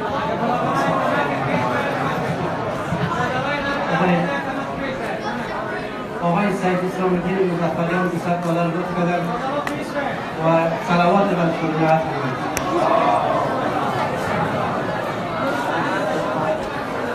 نگفتن هماند که ما قبلا 2 ساله که اسمش بردم، چون ما با پدر بزرگاشون مذاق داشتم، شوخی کردم مادرهای گرامیشان آزرده نشد و چون برای همه چون عزیز است و دوستش داریم اسمش که بکنم نه به عنوان عزیز دای نخوازه انتقاد باشد. و عنوان دوستی ما اسم 2 طفل گرفتم چون همه دوستش دارم و انشاءالله خدا حفظش کند و صلوات بر محمد آل محمد.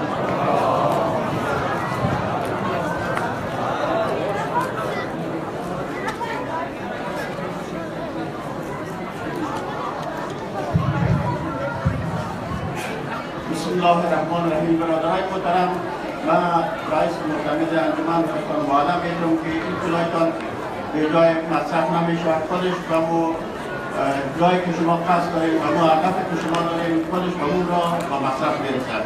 اگر برای نصرات میدیم و حساب نظر، اگر برای تعمیر میدیم به حساب تعمیر مطمئن باشین. هر وقت خواسته باشین هر زمان خواسته باشین با دامدستی سند داده میشه. هر وقت میتونید از اون پسند کنید. ما حاضر هستیم که در حساب مالی انجمن با شما همیشه روحانو حساب بدیم. حاضر هستیم و هر رقم شفافیتی که شما خواسته باشین ما حاضر هستیم. با ختم صلوات. اللهم صل یک خانم هم یک انگشتر تازه میاد فرستادن اسم خود نمیگیرن از این خاطر مدرکان جانور میشه.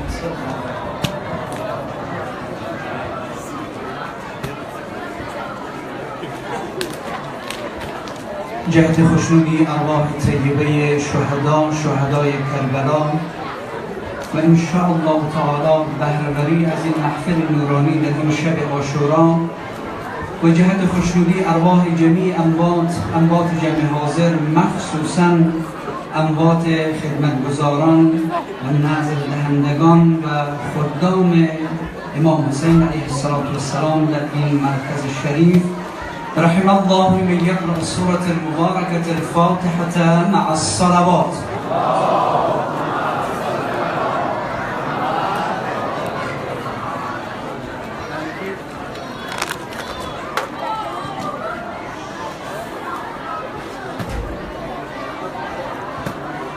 مخلصانه از برادران و خواهران بزرگوار خواهشمند هستیم که انشاءالله وقتی قرآن تلاوت میشه عنایت بفرمایید، انشاءالله سکوت رعایت کنن، محبت بفرمایید انشاءالله تعالی تا همه ما از انوار الهی و از رحمت الهی انشاءالله بهره‌مند باشیم.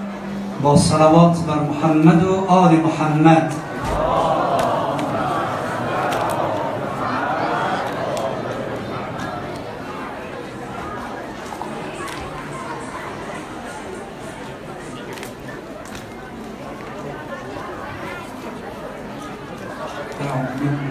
من الشيطان الرجيم.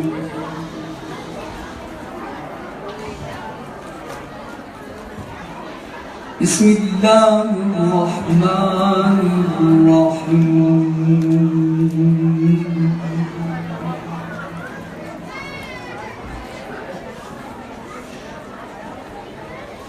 وسيق الذين اتقوا ربهم إلى الجنة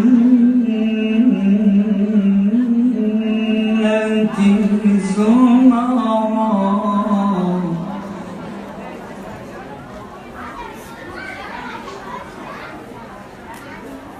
حتى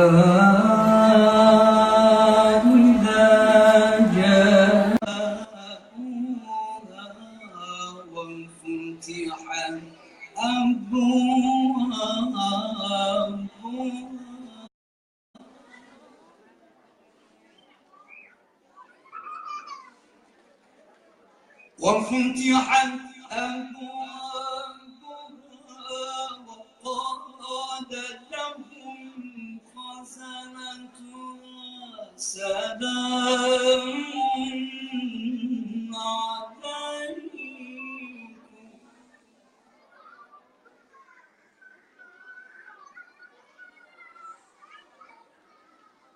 الله أكبر. بسم الله الرحمن الرحيم.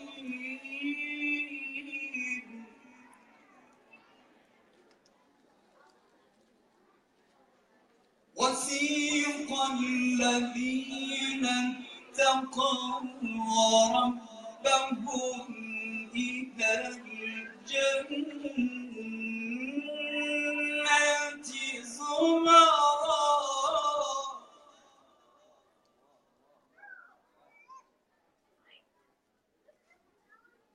حتى إذا جاءوها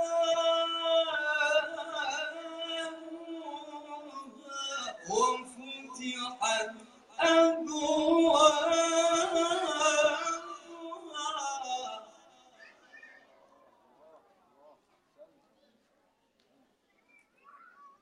وقال لهم خزنتها سلام عليكم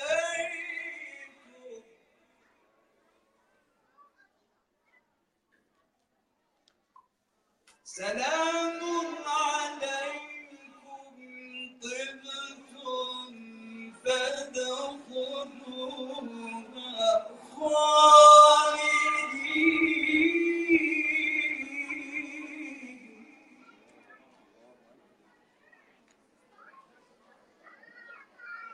وقالوا الحمد لله الذي صدقنا وعده وأورثنا الأرض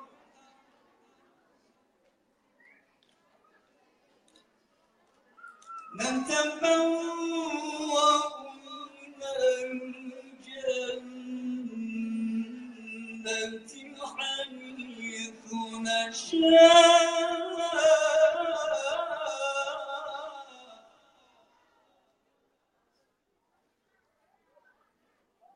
فنعم أجر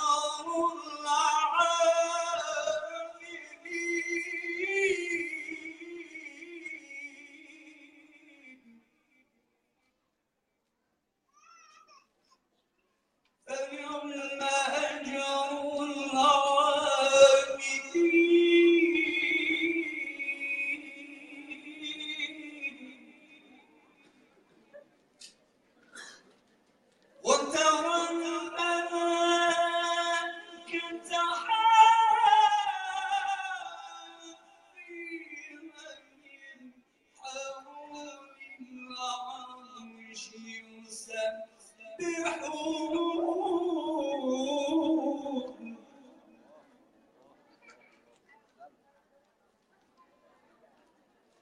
وترى الملائكة حافين من حول العرش يسبحون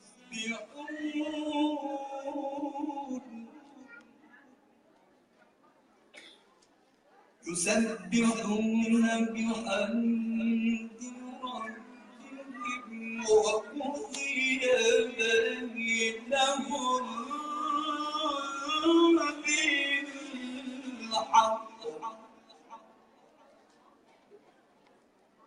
وقضي بينهم بالحق وقيل الحمد لله رب العالمين.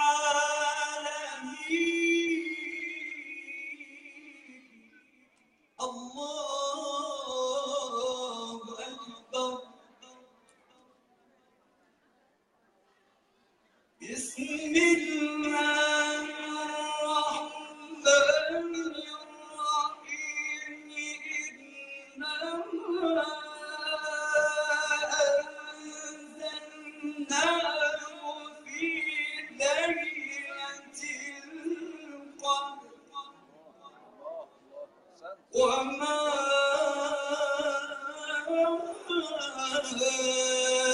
أدراك ما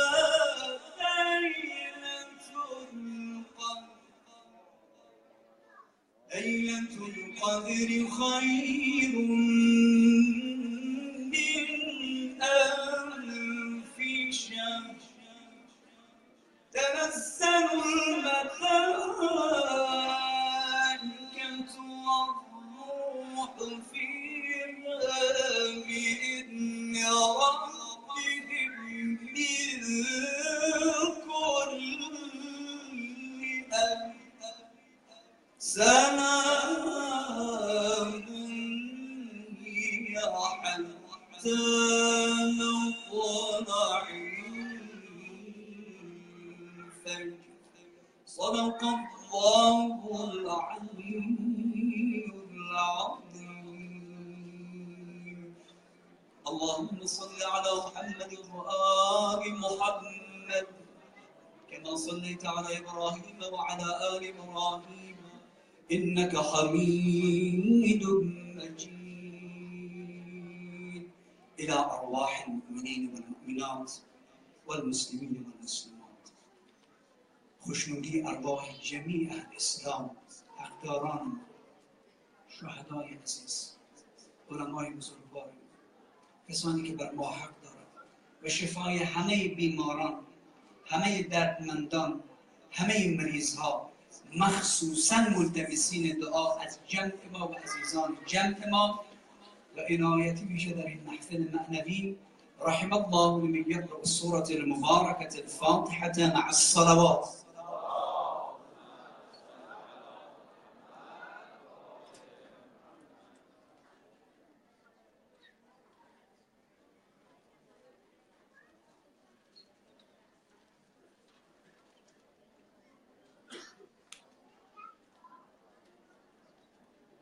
أعوذ بالله من الشيطان الرجيم.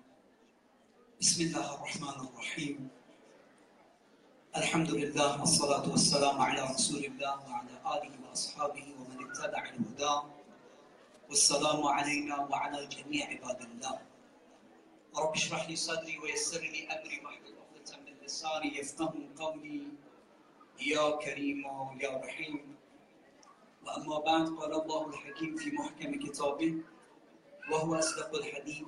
أعوذ بالله من الشيطان الرجيم. بسم الله الرحمن الرحيم. كنتم خير أمة أخرجت للناس تأمرون بالمعروف وتنهون عن المنكر وتؤمنون بالله. صدق الله مولانا العظيم ببركة الصلوات.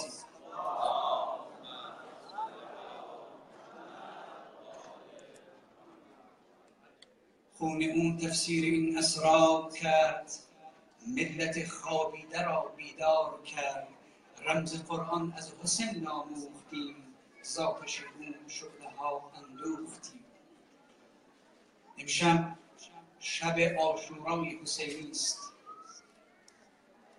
ویژگی و شاخصه مهم امشب غربالگری و آیینه‌گری مکتب حسین ابن علی علیه السلام است. خداوند تبارک و تعالی در قرآن کریم داستان انبیا، اولیا، ممتازان، برگزیدگان، برجستگان از بشر، بدان، بدکاران، منکران، ستمگران، ظالمان از بشر در آیات مختلفش یادآوری فرموده است. اما هدف چیست؟ کنتم خیر امت. خداوند میخواهد که ما امت خوبی باشیم، امت با خیری باشیم. اما چگونه؟ شاخصه های این خوبی، این معروف و این ارزشمندی در شناخت ارزشمندی هاست، در تعقل و تفکر است، نه در وهمگری و دگماندیشی. دین و ساحه های ارزشمند دین همواره انسان را بیدار نگه می‌دارد، همانطوری که مولای متقیان امیرالمؤمنین علی علیه السلام همواره ما را به دین مداری معقولانه و حکیمانه سفارش می‌کند. امام علی علیه السلام برای آموزش ما از شناخت در ابعاد وجودی ما انسان‌ها در خطبه اولش چقدر زیبا و حکیمانه فرمود. بعد از نیایش و ستایش پروردگار عالم فرمود که خداوند انبیاءش را و نبی مکرم پیامبر رحمت را برای بشریت عنایت فرمود لیستنقذ الناس من الجهاله، تا ما را از جهالت بیرون کند، تا عقلهای آدمی را شخم بزند. شب عاشوراست، برای همه امت اسلام عزیز است، برای دوستداران نهضت آزادی و آزادگی در مدار عقلانیت، برای اقامه حق و عدالت آنقدر گرانبهاست که پیامبر خدا صلوات الله علیه و آله و سلم فرمود ان الحسین مصباح الهدی و سفینه النجات. همانا حسین چراغ هدایت و کشتی نجات است. آینه را ببینید، اگر همین آینه حالا در هر مقیاس و اندازه‌ای که باشد اگر گردآلود شود، اگر غبار بگیرد، اگر زنگار بگیرد، کسی نمیتواند خود را ببیند در آن.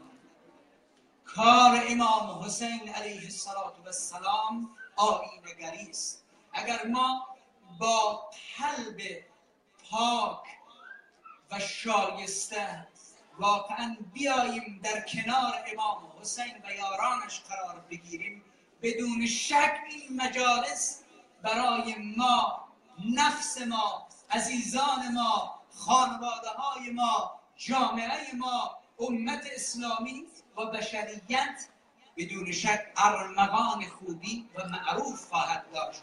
اما اگر ما به قلب خود مراجعه نکنیم، اگر ما قلب خود را آیینه نسازیم، اگر غبار و زنگار کینه، کدورت، عقده‌مندی این و آن را از آن دور نکنیم، چگونه می شود انتظار داشت در کنار امام حسین و یارانش قرار بگیریم؟ چقدر اهمیت دارد. از ویژگی های دیگر امشب این است، شما ببینید غربال وقتی که شما آرد غربال میکنین یا هر چیز دیگری نه، دانه های درشت قبلا ریز است، اما وقتی غربال میچرخن آرام آرام میبینیم این درشت ها میره بالا، ناخالصی ها بالا میاید، فهمیده میشود. همین است عزیزان، در مکتب حسین ابن علی که یک مکتب انسانساز هست میبینیم کارگزارانش یک به یک باید امتحان پس بدهد. چرا که خداوند تبارک و تعالی این گونه میفرماید: بسم الله الرحمن الرحیم تبارک الذی بیده الملک وهو على كل شيء قدیر الذي خلق الموت والحیات لیبلوکم ایکم احسن عملا. خداوند که نیاز ندارد به خود تبریک بگوید، چرا که او قادر متعال است، چرا که او به همه چیز احاطه دارد. ما وحدانیتش را، ما توحیدش را به عنوان یک توحید پاک با صفاتش و اعمالش میشناسیم که خداوند تبارک و تعالی قابل مقایسه نیست و نیازمند نیست. این ماییم که با این عقل خود این را برای فهم و رشته تحریر و تقریر در می آوریم. اهل البیت علیهم السلام این گونه این آیات را برای ما معرفی می فرماید. خداوند تبارک و تعالی می خواهد این گونه به مقام بزرگ انسان و انسانیت تبریک بگوید و همچنان که خداوند تبارک و تعالی در دیگر آیات فرمود فتبارک الله احسن الخالقین. وقتی که مراحل تدریجی خلقت آدمی کامل می شود، شما ببینید یک تیغ مرحله آخر و کامل کمالش همین است که برنده باشد. یک اسب وقتی کامل می شود که تنومند باشد و دونده باشد و خوشنفس باشد. اما وقتی که انسان را آدمی میاندیشد میبیند وقتی به کمال میرسد که هم بعد جسمانیش و هم بعد روحانیش به مرحله کمال رسیده باشد. در شبهای گذشته عرض کردیم که ویژگی‌های کمال را امام علی علیه السلام منوط به این 6 خصلت: قلب آدمی، زبان آدمی، علم آدم و عقل آدمی و مال و زیبایی‌های او که شامل قدرت او، شامل دیگر کمالاتی است که در وجود اوست و خانواده او و جامعه او قرار داده است. واقعا وقتی که می‌بینیم این مکتب روشنگر، مکتب امام حسین علیه السلام چگونه ما را به خود ما معرفی می‌کند. ما آرزو نداریم که تنها بیاییم و سر و سینه بزنیم، ماتم کنیم، ماتم زده شویم و برویم. نه، گریه بدون شک بر بسیاری از دردهای ما دارو و دواست، اما این گریه باید گریه با معرفت باشد. آمدن ما باید آمدن مفید باشد. آنچه جنبه ملکوتی و اعجاز آمیز اولیای الهی هست برای این است که اینان با ظرفیت متعالی قلبی و زبانی و عقلانی و حکمیشان با آن مرحله رسیدن. اما ما زمینیان چگونه واقعا از این درسهای اولیاء الله بهره‌مند شویم؟ اگر بیاییم خود را در مقابل آیینه حسین ابن علی علیه السلام قرار بدهیم و آنها را بشناسیم، آن وقت است که ما میفهمیم چقدر نفس ما مشکل دارد، چگونه در مقابل هوای نفس خود ما ضعیفیم. چه خوش فرمود امام علی علیه السلام: اشجع الناس من غلب هوا. شجاعترین مردم، شجاعترین شما کسی است که بر هوای نفسش غالب باشد، نه آن کسی که به قومش بنازد و بگوید قومم پشت من است، این از پشت من است، من از فلان مردمم، من از فلان طایفه‌ام، من اینم، من آنم، من اینقدر خانواده و اینقدر دارایی دارم. نه، اینها لوازمات است، اینها اسباب است. آنچه که انسان با عقلانیت و درایت باید به او برسد آن شناخت آدمی است که آدمی را به کمال برساند. من انسان برای چه آمدم؟ آمدنم بهر چه بود؟ به کجا میروم؟ به کجا میروم آخر ننمایی وطنم؟ از کجا آمدم؟ آمدنم بهر چه بود؟ به کجا میروم آخر ننمایی وطنم؟ من به خود نامدم اینجا که به خود باز روم. آن که آورد مرا باز برد در وطنم، روزها فکر منی نیست و همه شب سخنم، که چرا غافل از احوال دل خویشتنم. امام حسین علیه السلام در این ایام که ما هر سال یادآوری میکنیم آیینه گری میکند. میگه در سرزمین گرم عراق یک کسی بود معرکه میگرفت. امروز هم خیلی کسا هست برای عوام فریبی از هر نامی استفاده میکنه، معرکه میگیره. او زمان معرکه میگفت یک مار کران و اصطلاح اون روزگار یا افسانه‌ایش یک دانه اژدها را و سر شانه خود انداخته بود. دیگه آمده بود برای مردم نمایش بده و مردم فریب بده و یک چیزی جمع کنه برای خود. مورد از جهل مردم استفاده کنه، چنانچه امروز هم اینطور استفاده ها زیاد است. سوء استفاده. خب آرام آرام این اول روز بود تایی که چاش شد و اصطلاح ما و شما ظهر شد. آرام آرام مردم زیاد جمع شد. یک بار این مار بزرگ وقتی گرمی شد از ناحیه سر آورده، آرام آرام به حرکت آمد، طوری که حرکت کرد و بسیاری از مردم فقط از همهمه و ترسی، مثل که گاهی اوقات میبینیم مردم اگر منظم باشه از همهمه نمیترسه، اینقدر سر و صدا و غوغا نیست، همه میدانن برای چی آمدن و باید چرا منظم باشن و هدف چیست. خب اونجا چون معرکه گیری بود، دور از محافل ما معرکه گیری بود، مردم با همین همهمه و این حرکت و سر و صدا یک عده زیادی زیر دست و پا دل شده است. دقیقاً نفس آدمی همینطور است.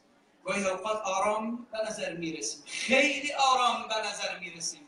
فرموده امام صادق علیه السلام وقتی که جای امتحان شد، آن وقت است که این نفس خودش را نشان میدهد. وقتی کسی آمد به ما توهین کرد، آن وقت است که ما خواهیم دید چگونه حسینی و حسنی حرکت خواهیم کرد. وقتی که از ما انتقاد کردن، آن وقت خواهیم فهمید صبر زینبی چگونه صبر است. آن وقتی که مردم از به ما پشت کرد، آن وقت میفهمیم رحمت رسول الله صلوات الله علیه و آله و سلم چگونه رحمت است. صلوات الله.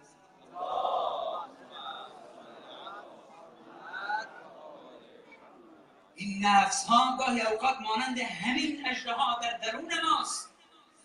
اگر ما میخوایم اصلاح به وجود بیاید، با توجه به پیامهای امام حسین و مکتب روشنگرش، عزیزان، بزرگواران، افاضل، اساتید، همه شما اهل علمی، از محضر شما پوزش میطلبم، اما واقعا و خود عرض میکنم این هیولای درون نفس ماست که به ما اجازه نمیده ما با هم دیگر مهربان باشیم، وحدت داشته باشیم، اصول اساسی انسان و انسانیت و اسلام و اسلامیت که دین رحمت است و دین صلح را رعایت کنیم. چه شده است امروز ما را؟ شما ببینید در همین افغانستان در همین 2-3 روز چند تا انتحاری شده. قبل از او در میرزاورنج چه شد؟ قبل از او در اون مساجد. حتی مردم در مساجد خود امنیت ندارند، نه تنها در افغانستان بلکه در بسیاری از سرزمین هایی که به نام اسلامند، مسلمانان در آنجا سکونت دارند. اما چه شده است که ما امنیت را این گونه قدر نشناسیم؟ چه شده است واقعا ما را؟ خداوند تبارک و تعالی بهترین نعمات را برای ما در این خطه و در این خاک عنایت فرموده. حالا میگیم آقا مصرف میکنیم، آقا برای آینده خود ودیعه به جای میگذاریم. مسجد ما، حسینیه ما، مراکز دینی و تربیتی و فرهنگی ما باید پیاف شوند. من نمیتونم و والله قسم همه ما میتوانیم اگر همت بلند کنیم، همت عالی ز فلک بگذرد. چی شده ما را واقعا؟ بعد ادعا میکنیم ما این هستیم، ما آن هستیم. ما میخواهیم در مسیر امام حسین علیه السلام قرار بگیریم، از مال خود حاضر نیستیم بگذاریم. چرا؟ میخوایم در صف اول باشیم، خدا به ما نظر داشته باشه، مانند حسین ابن علی و عزیزترین یارانش.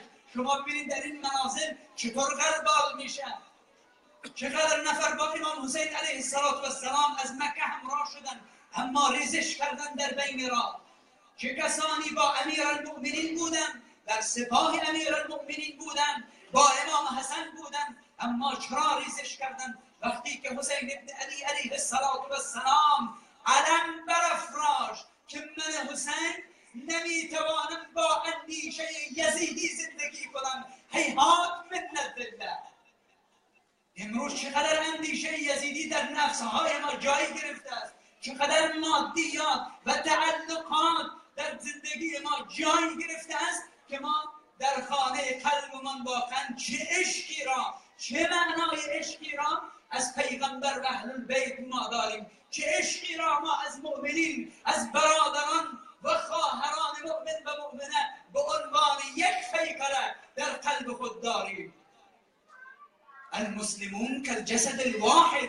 چه شده است که امروز ما به نام شیعه و سنی هم به سر کله هم دیگر میزنیم در بین پیروان اهل بیت که بیاییم ببینیم این آن چرا؟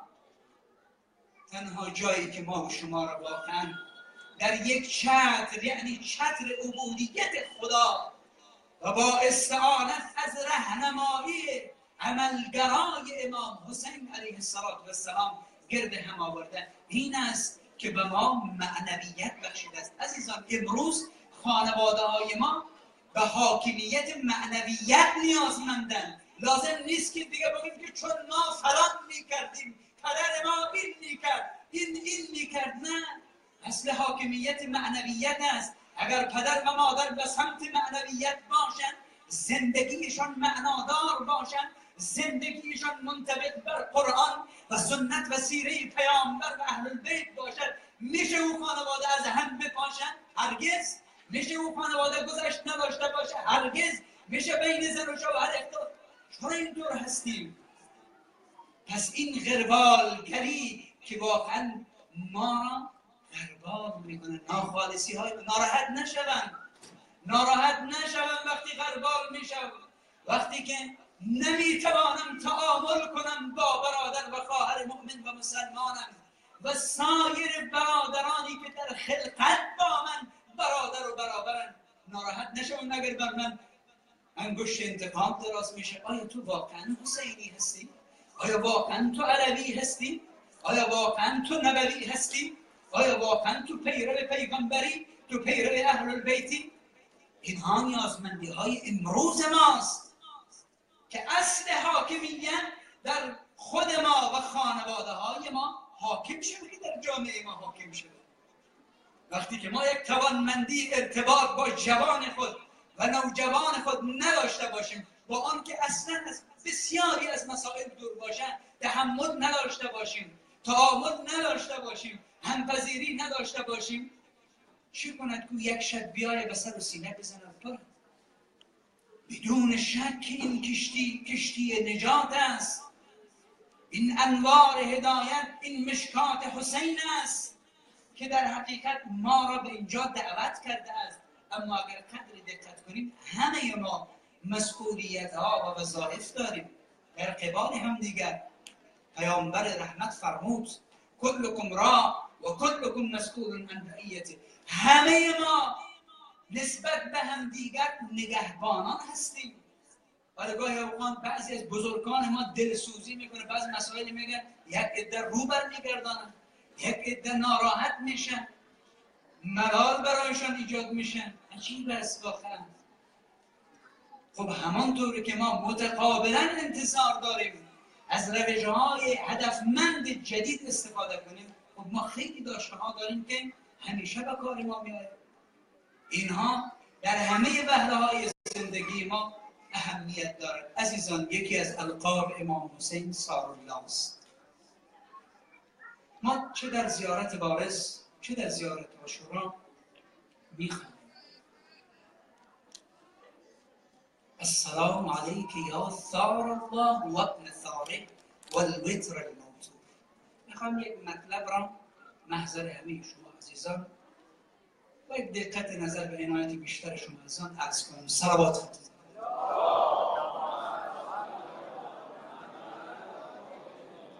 در عصر جاهلیت وقتی از قبیله در اون زمان قبل از بعثت پیامبر گرامی اسلام صلوات الله علیه و سلم، وقتی از یک قبیله کسی کشته میشد، طبیعتاً تمام قبیله طرفی که کشته بود خونخواه بود. خونخواه بود. ثار در لغت عرب یعنی خونخواهی. خوب دقت کنید. انتقام گرفتن. اما چرا لقب ثارالله را برای امام حسین علیه السلام معصوم عرضه کرد؟ چه سوال است. خب امام حسین علیه السلام برای رضای خدا، برای اعتلاء کلمت الله، برای احیای سنت و برای بیدارگری به اصلاحگری قیام کردند و جان شریفش و عزیزترین یارانش در ایران هدیه نموده است که ما را بیدار بسازد. اما چون ثارالله خیلی اهمیت در دو بعد مهم نقلی و عقلی میبینیم که واقعا خیلی حائز اهمیت است. در عصر جاهلیت یک عده می آمدن طرف می شدن نسبت به آن کشتهشان و حتی پرچمهای خاصی هم بالای بامشان می گذاشتن و یا خود یک روش غلطی که پرنده ها را آزاد می کردن وقتی که انتقام خود را می گرفتن در عصر جاهلیت. و یا خود این نکات علمی تاریخ واقعا برای ما خیلی چیزا را مشخص می‌سازه در تاریخ بشر و تاریخ اسلام. اما در مکتب اهل البیت علیهم السلام که بر محور عقلانیت است و حکمت، شما می‌بینید لقب ثارالله یعنی کسی که معاملش با خداست، خدا منتقم اوست. کسی که کارش برای خداست، خدا یاور اوست و خدا خونخواه اوست. از جنبه دیگر پیامبر آمد که امت تشکیل بدهد، دیگر قبیله نباشد و قبیله گرایی نباشد. اگر میخواهیم ادعا کنیم ما پیرو و دوستدار پیامبر رحمت محمد مصطفی صلی الله علیه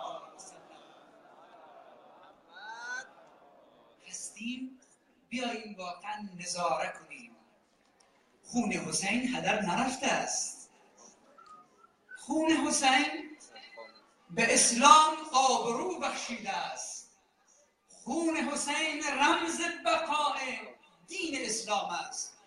خون حسین احیاگر سنت رسول الله صلوات الله علیه و آله و سلم است و این خون حسین است که نه تنها امت اسلامی بلکه هر آزاده منصف و حق‌گرا و عدالت طلب و تشنه حقیقت را شما میبینید بیدار کرده است در سرتاسر عالم. حالا شما بیاید از سیاسیون سوال کنید، از کسانی که در هر عرصه‌ای هستند، محققین، منصفان، فعالان بشری در هر سایه حقوق بشر این آن سوال کنیم. اما وقتی که درس‌های حسین شناسی را اینها در میابند، واقعا از او به عنوان یک الگو نام میبرند، یک نمونه و اسوه نام میبرند. واقعا این چه حکمتی است که خداوند تبارک و تعالی در قرآن فرمود و ما ارسلناک الا رحمتا للعالمین. ای پیغمبر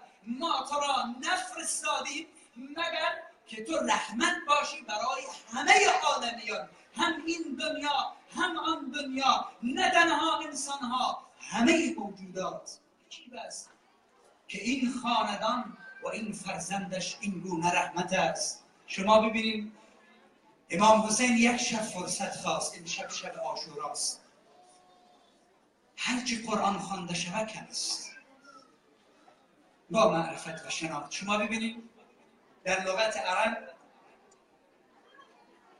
میگن تلاوت قرآن. شما 2 دانه حب قند کنار چایتون بگذارید، 2 دانه حب قند. تلاوت یعنی یک چیز همراه دیگر چیز. قاری وقتی تلاوت میکنن، خوب عزیزان دقت کنید، قاری قرآن وقتی تلاوت میکنه قرآن را، خود را در کنار قرآن قرار میدهد، میخواهد عمل کند به قرآن، نه تنها قرائت کند. این میشه تلاوت. این یک نوع ولایت است، یعنی در کنار خوبی قرار گرفتن. خب اما یک نوع دیگر داریم، شما می قند داخل چای حل میکنید،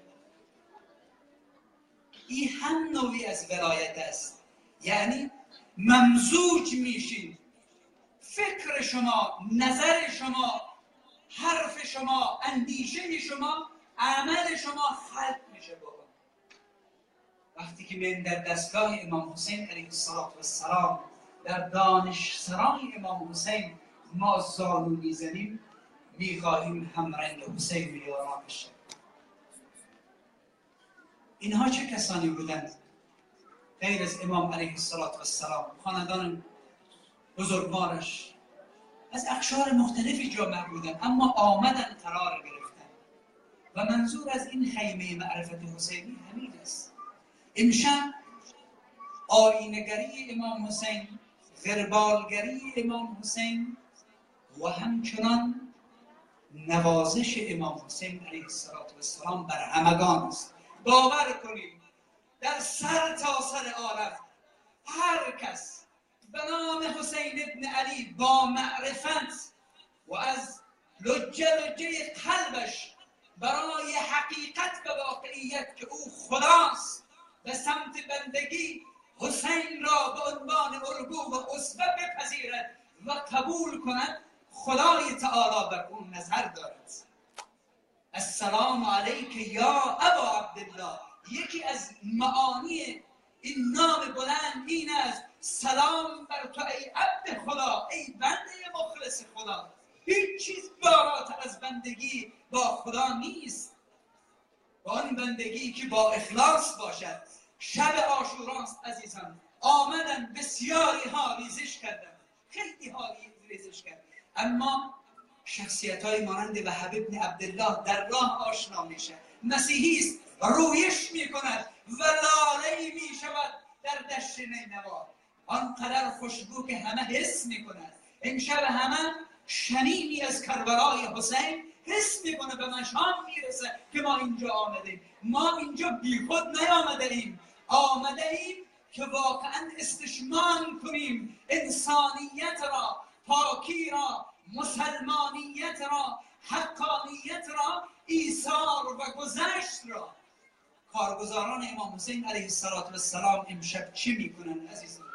خیمه هایی که تشکیل شده، در خیمه های اهل البیت پیامبر است، در خیمه های اهل عیاد امام حسین است، در خیمه های یاران امام حسین است، از هر جایی که آمدن، در خیمه های جوانان است، اینها همه در خیمه های خانم ها، زنان است، از همه اقشار. چه واقعا زیباتر نیست این نمایشگاه معرفت عاشورای حسینی علیه السلام.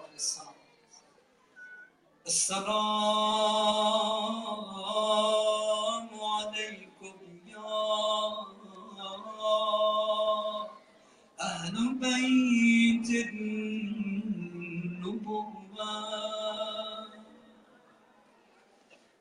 السلام علیک یا وارث عمدنا صفوة الله،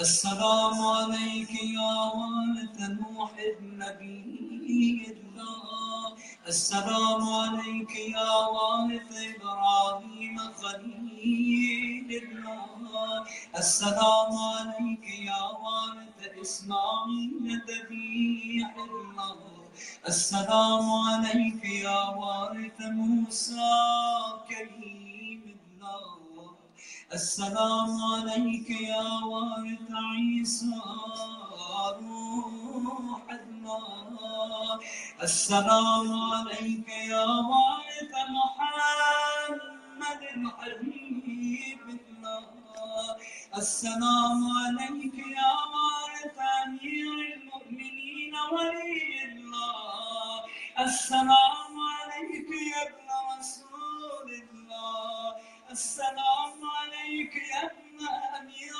المؤمنين، السلام عليك يا ابن فاطمة الزهراء السلام عليك يا ثار الله وابن ثاري والوتران الممتور أشهد أنك قد أقمت الصلاة وآتيت الزكاة وأمرت بالمعروف ونهيت عن المنكر وأطعت الله حق طاعته وجاهدت في الله حق جهاده السلام عليك يا أبا عبد الله وعلى الأرواح التي حنان بفنائك عليكم منا جميعا سلام الله أبدا ما بقيت وبقي الليل والنهار ولا جعله الله آخر العهد منا لزيارتكم السلام على الحسين وعلى علي بن الحسين وعلى أولاد الحسين وعلى أصحاب الحسين چشم زیبایی امام یک شب فرصت خواهد چه فرصتی برای چه گفت میخواهیم امشب فراز و نیاز بپردازی قربان قلبت مولا جان زبانت آقا جان امشب در خیمه قرآن میخوانند و صدای قرآن بلنده از چیست از زیبایی های عاشورای حسینی از زیبایی های حسینیان با وفای جد نمیدانم خدایا چنان لبایی در خیمای حسینی و یارانش جاری راوی حبیب ابن مسلم است میگوید خیمه به خیمه سری میزدن و خیمه یاران اصحاب امام میدیدم بزرگان و پیر مردانی همچون حبیب مسلم اینان شمشیر تیز میکردن میگفتن به دیگر عزیزان فردا میخواهیم ما اول پیش قدم باشیم جان برای رای مولای من فدا کنیم آمدن دیدن در خیمه بنی هاشم جهان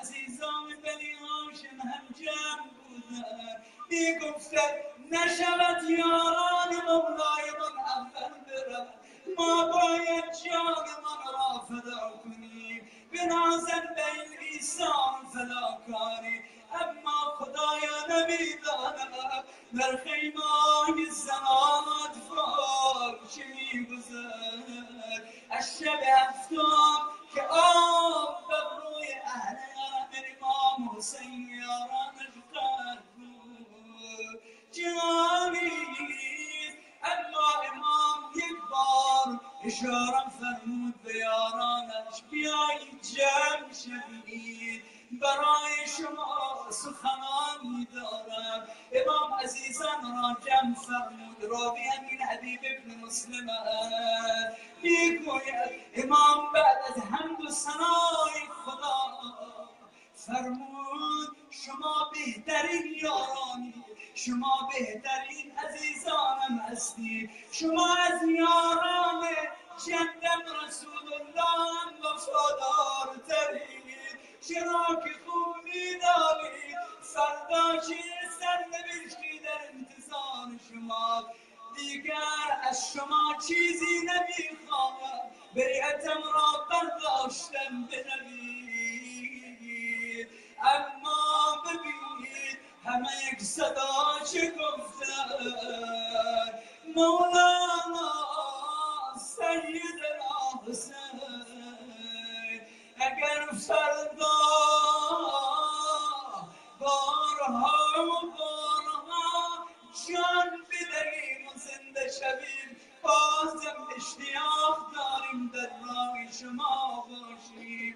بنازم به این مردانگی، بنازم به این فتوت و ایثار و شهامت و دلدادگی. خدایا بار پروردگارا امشب شهادت نامه این عشاق امضا می شود.